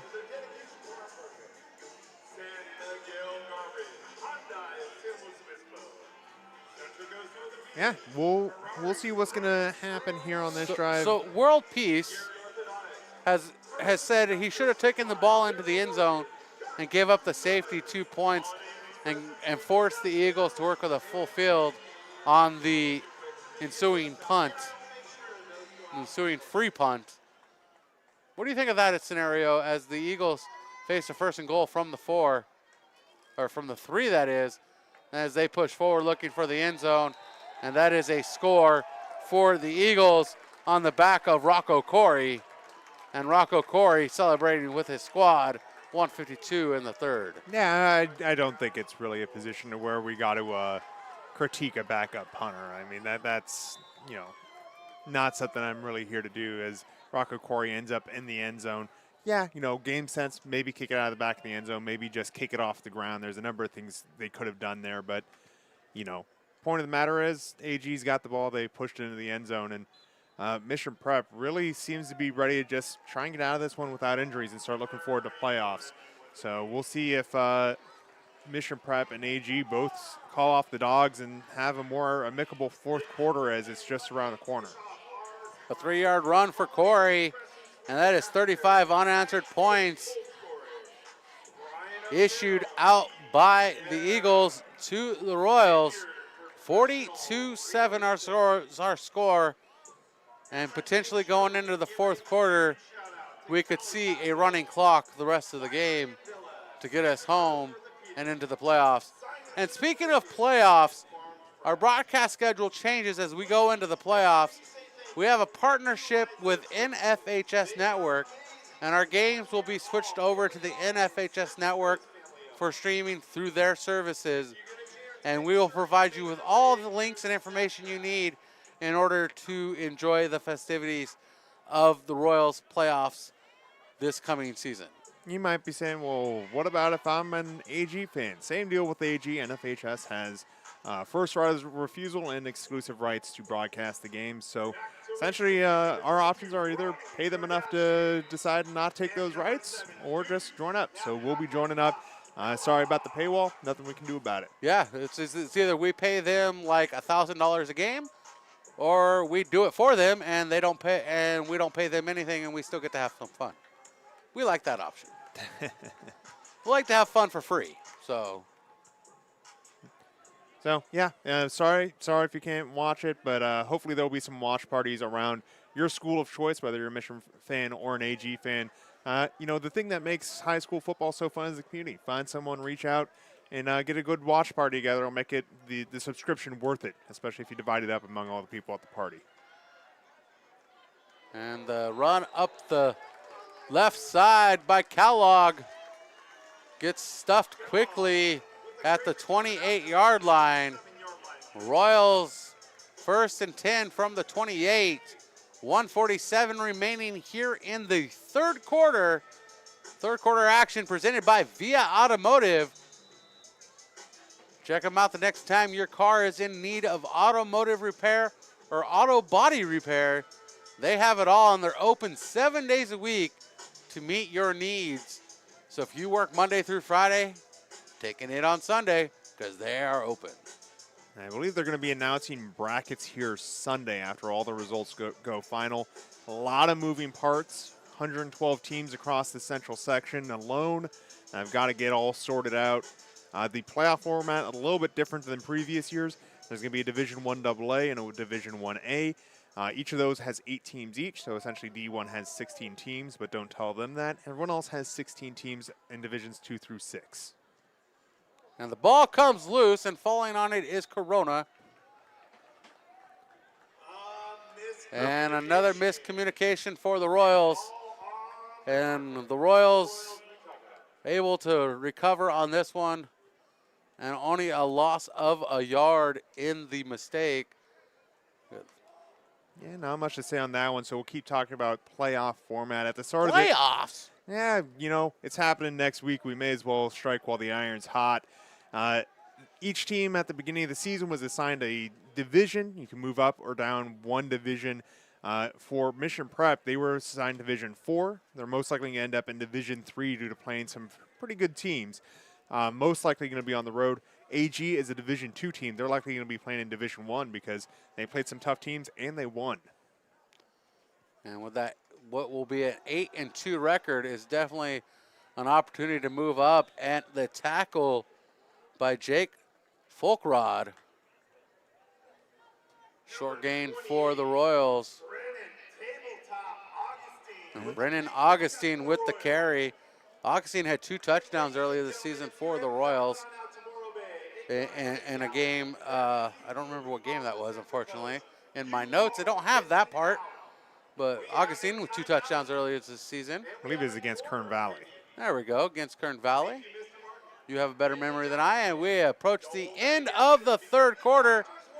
We're going to switch sides of the field. Our cameraman, Tommy O'Callahan, his new nickname, Tommy O'Callahan, he's okay with it because I say it with love. All ready to go. He's already beat the officials down at the other end of the field. But Tommy O'Carroll doing the best he can on short notice. He wasn't even told about this until about 15 minutes before tip-off or before kickoff. So he ran up here, and we gave him a crash course on the air. So he did a fantastic job. We applaud you. Appreciate you coming up, Tommy, and helping us out. And the fact that it's Tommy, it's like we're having Tommy here the whole time. Yeah, there we go. Tommy never left. He Tommy for Tommy, you know. You're filling in for Bowden, so Tommy Bowden, Tommy, you know, Tommy, you know. It works out. Yeah, I believe we're expecting Thomas Bowden back next week. But yes. We will see, as the theater has taken many hearts throughout the existence of theater. Yes. Of course, it's his first love. We just borrow him. Yeah, the redshirt senior. Always have the first redshirt senior in camera history. Yeah, of course. I don't think we burned his eligibility that first year at all. I mean, no. because it was the 5-game penalty, you know, it was all good. It was the COVID year. And the handoff, no gain for the Royals. 3rd down becomes 4th down. And 4th down on the Augustine carry. A lot of eyes on this snap as the last one went over the head of the punter out there. It's Caden Ways ready to catch this one. Caden Ways fell on the last one at the 3-yard line to prevent a Eagles touchdown if they were to come up with the possession. So close to the end zone. And Ways sends this one off. And this is going to take a solid Royals bounce down to the 25-yard line. And that is a solid 30, let me do the math on that. That is a solid 40-yard punt for Ways down to the 25-yard line. Yeah, healthy roll, and I think that was the signal we just got for a running clock. So 11 minutes left of this broadcast here between these two teams. 11 minutes to go. The clock is running. The only thing that will stop it is timeouts and injuries. Or the officials tell us to stop it. But 42-7 our score. The Eagles with the ball. 2 receivers to his left. Wolf is out of the game, and they need one more lineman. It's going to be Tristan Coates at quarterback from the looks of it.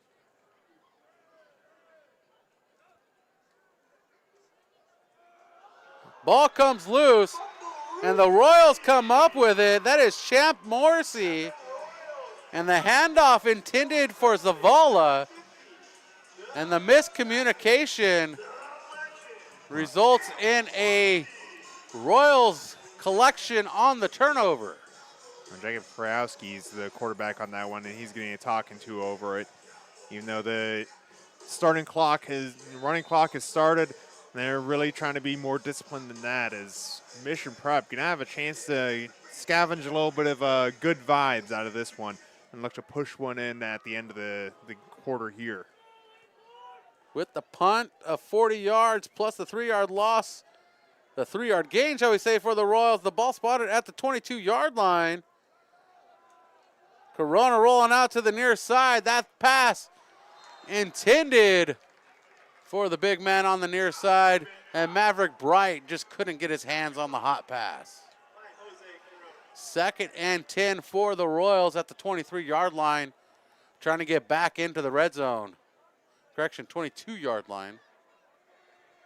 You know, always a fun thing when the second-string players can get in at the end of the season. I know it's not ideal conditions for Mission College Prep, but, you know, once you get into playoffs, this isn't going to be happening. You're not going to have these moments where, oh, well, it's a blowout, we're going to bring, the next people in. It's going to be very focused the entire way through. So all these guys have been running scout teams, all the people that have been along for the ride, and finally getting a chance to have some fun out there. Corona handing it off to Brennan Augustine. And Augustine unable to go nowhere quickly against this Royal Eagles defense, who makes a line change. Did we hear a line shift? Yeah, we talked about it being the hockey broadcast earlier. Just so AG doesn't get too high on their horse. I remember when I finished up my high school career, I was in this exact situation with St. Louis Obispo High School. We had run up the score on AG, and we had all of our twos in to finish out the season. It was a great time. One of the best experiences in that locker room during my senior year. I didn't get to get those experiences. We weren't that good at Santa Maria during my time. And don't worry, I was just the equipment major on that senior team. Yeah. I was the cameraman. There you go. And now I'm a we didn't have enough students. I was equipment and camera.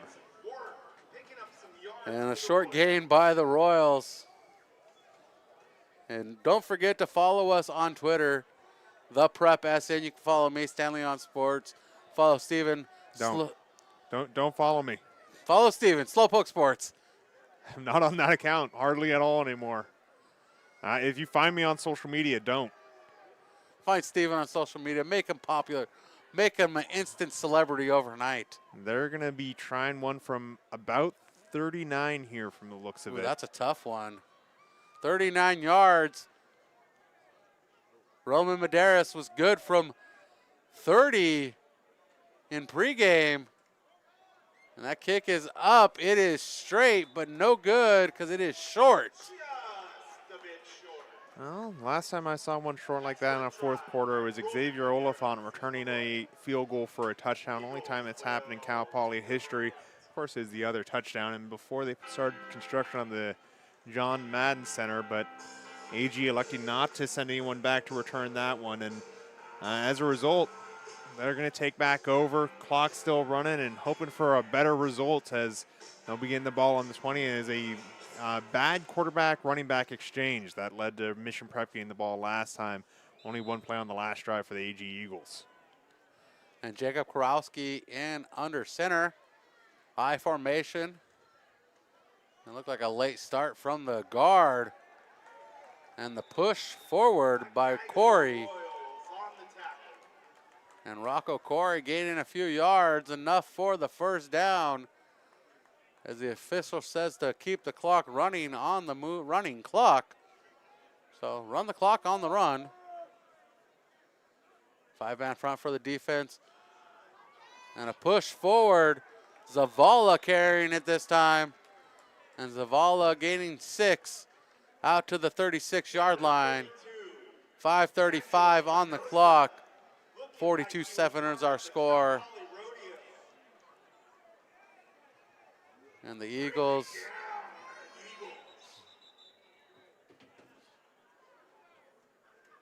second down. Got to get the stop the play to set the right down on the sticks. And the wrap up on the tackle to Addison Lerner. I always like seeing the fullback get a rep with the ball. I mean, just getting a chance to run the ball when you're expected to be out there blocking all night, even if you're the second stringer. It's a fun experience. I mean, as I believe that is actually Rocco Corey on the, the carry there. Out there, big guys getting the push forward. And the Eagles rotating back and forth between Corey and Zavala. And pushing forward, second down and 7 now for the Eagles. That time Zavala carrying it.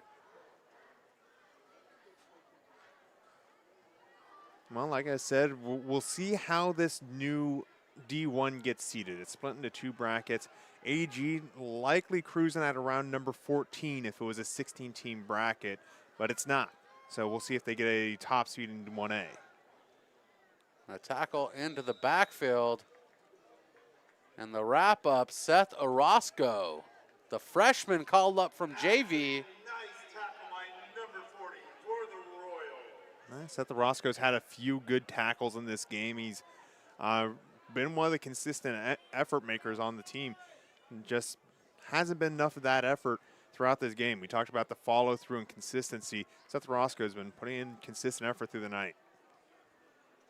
A force to be reckoned with in the future for the Royals is going to be Seth Orozco.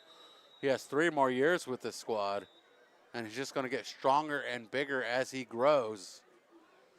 3:24 on the clock. And anytime you're a freshman being called up, it's usually a good sign. Coach Schuster really wants freshmen to mature on JV before being brought up to the big club, but you look at some of the freshmen that have been brought up to the team, they've been fantastic additions. Take Mario and David Luer, brought up as freshmen midseason their freshman year, and end up being major contributors the entire time on varsity afterwards. And a shoestring tackle in the backfield for Miles Gluns. Another freshman that was called up that made an impact was Miles Thompson last season, playing on the varsity squad as a freshman. Yeah, Mission Prep, really a young squad, and one that's hoping to bring back a bigger squad next year as far as numbers go. You look at the things that have happened this season between injuries and youth. It's just been a tough season for Mission Prep. Not one that they've I don't think they've seen that kind of adversity since they moved up from 8-man to 11-man. And Mission Prep coming up with the ball on a turnover. I believe that was a turnover on downs as we were jibber-jabbering up here in the box. It was a turnover on downs. And Brendan Augustine with the carry out to the far side, and that's a first down for the Royals. Nope, I'm getting excited listening to Ryan Weisenberg talk through the PA. Ball's short a yard, spotted at the 37-yard line. 37, my lucky number. Let's go big or go home right now. I think they're going to say he stepped out of bounds just before he got to that first down marker, so bumped out of bounds, and it's going to bring up second down. But the bigger obstacle right now is the clock, is how many more plays are they really trying to get in here, as, again, the goal to finish this one out, no more injuries, a real banged-up Royals team here tonight. Royals coming in with multiple injuries, 2 players out for the season, Ethan Orozco and Sean Rivas. And the Royals slowing things down here, or the officials slowing things down here for the Royals. And the Royals are just going to take a knee on this one. And we're going to have one more play to go. The Royals sharing some love here, Corona. Enjoying some love with his fellow Arroyo Grandeans. We have one more play to go. They're going to have one more snap. I'm not sure why the chain gang's already walked off, but they got one more to stand there for, as Mission Prep going to be getting ready for playoffs, as are the Arroyo Grande Eagles. And the final snap has been taken by the Mission Prep Royals. And our final score here from Mustang Memorial Field, 42-7. The Eagles shut down the Royals tonight, going undefeated in Mountain League play to sweep the Mountain League, to walk away wholeheartedly with the Mountain League trophy. We'll be right back with our post-game wrap-up. Our final here from Mustang Memorial Field, Arroyo Grande Eagles 42, the Mission Prep Royals 7. At Hyundai San Luis Obispo, we understand that every milestone in life brings new dreams and opportunities. From the excitement of your first car to the joy of watching your family grow, with the space and safety to keep your loved ones close and secure, to finding the balance in your busy life with a smoother, greener commute. And with America's best warranty and exceptional service, we ensure your Hyundai is always ready for the road ahead. At Hyundai San Luis Obispo, we're honored to be a part of your journey. Come find the Hyundai that fits your life story. 45% of people put off buying life insurance, according to industry research. Insuring yourself and your family can help you be more prepared in the event of illness or a tragic accident. Call me, your local Farmers Insurance agent, Jennifer White, and discover coverage options you can tailor to your priorities and budget. To learn more about your coverage options, call Jennifer White at 805-548-8530. Underwritten by Farmers Truck Fire Insurance Exchanges and Affiliates. Products not available in every state. Welcome back to Mission Prep Football on PSN TV. I'm Brian Stanley. Joining you still with me is Stephen Hodges. To my right, we have allowed Thomas O'Carroll to be free to join his squad for the post-game huddle. Our final score here from Mustang Memorial Field, 42-7. The Arroyo Grande Eagles improved to 8-2, 4-2 in Mountain League, back-to-back league champions, two-time league champions, reigning Mountain League champions. Mountain League champions moving on to the Division I playoffs, either 1 or 1A. We'll find out soon as the Coastliner train sails by Mustang Memorial Field. The Mission Prep Royals fall to 4-6 on the year, 1-3 in the Mountain League. They will settle for 4th place in the Mountain League. Our scoring tonight started off with a 2-yard run by Zach Taman. 7-0 was our score to the Arroyo Grande Eagles. And then Vinny Orlando connected with a 43-yard pass that capped off a 44-yard drive, 2 plays to Thomas Glenn. 7-7 was our score in the second quarter. And the Eagles took flight and flew away with this one. Back-to-back scores for Wolf in the second quarter, both 20-yard passes, one to Lloyd and one to Cecina. 21-7 is our score. And then in the third quarter, Zach Taman broke off a 60-yard run, 28-7 in the score. And then a couple scores added on. Wolf to Clark, 35-7. And then Rocco Corey punched the final score in, 42-7. And it is time for our player of the game. The ballots have been casted. The votes are in. Steven has the card. And Steven, what is our tally and who is our player of the game? Thomas Glenn. And you might say, well, it's because he scored the only Royals touchdown of the night. And it's true, but also he had a great pass defense. He played well both ways. And more than that, he represents the team spirit that the team's going to need to have to be successful in the playoffs. This isn't about a you or me. It's about a we. You know, who's going to be the one that's going to come through and make the play? Well, it doesn't matter. What matters is the play gets made, and the fact that they got to find a way to plow through a very tough bracket, most likely going to be in Division 3, moved up from their base Division 4. So this is going to be the same division that they were playing in last year, most likely. So you're going to see a lot of those same teams that you expect to see there. Teams like Kerman, teams like Mission Oak, a lot of tough teams up in that Division 3. Some familiar faces. I think a lot of teams are going to be, a lot of Mission faithful are going to be hoping for Napomo or Lompoc, two teams that are ranked ahead of them that are close enough in seeding that they could end up on the road to Napomo or Lompoc. It'd definitely be a shorter drive than some of the other ones that they could potentially draw. So we'll see. I believe that's all going to be released on Sunday after all the games have been played and all of the things tallied, put into the computer, and then seeded. Of course, they manually move some things around, so I wouldn't hold my breath for Lompoc if you're a Mission fan, as I think they try to avoid rematches as much as possible. So. As much as possible they do, and I don't think we'd want to see back-to-back Mountain League rematches 2 in the last 3 years in the first round. That'd be, I don't know, I would disagree with that one. I mean, they try and avoid in the first round. There's nothing you can do as you get further in the bracket. Correct. That's where AG and Mission crossed paths a couple years ago. So I'd expect to see potentially Napomo. That'd be a fun one. The Ocean League champions going against one of the lower-ranking Mission or mountain teams in Mission. So that could be a fun local game that has not been played and would save some travel and wear and tear on both teams. That's one I will be cheering for myself. I'm a big fan of Napomo. I work there as well, so it'd be an easy drive for me. It'll be the shortest drive of the season for you, if memory serves me correctly. Yeah, it's almost walking distance, not quite, but the home of Jeff McNeil and many others. For AG, if you're still hanging around, listen to us.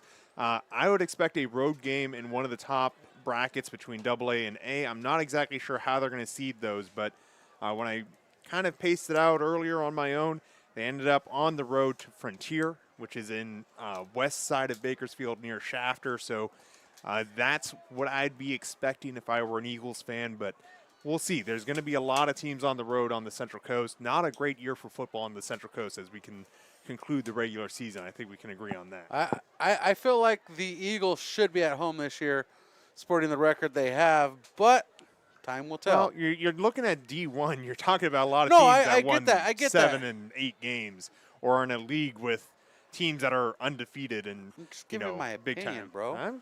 You know, because I'm a Central Coast fan. Yeah, you're allowed to have your opinion. I just know I wouldn't get my hopes up if I were an AG fan. A valiant season for the Arroyo Grande Eagles. They represented the Mountain League well, going undefeated in league play to walk away with the trophy wholeheartedly tonight. There's a trophy? There's a trophy. Oh, okay. I'm sure there's a trophy. Are you? I'm not sure. As a trophy vendor, I'm not sure there's a trophy. It makes it sound nice, okay? There you go. It makes it sound nice. Our final score here from Mustang Memorial Field, 42-7. We'll see you next week on the NFHS Network. That is correct. NFHS Network. Follow me, Stanley on Sports, on Twitter or the network, the Prep SN. We will have you covered for all your information on where to get the broadcast and how to watch it. Thanks for being with us. Get home safe if you're out and about.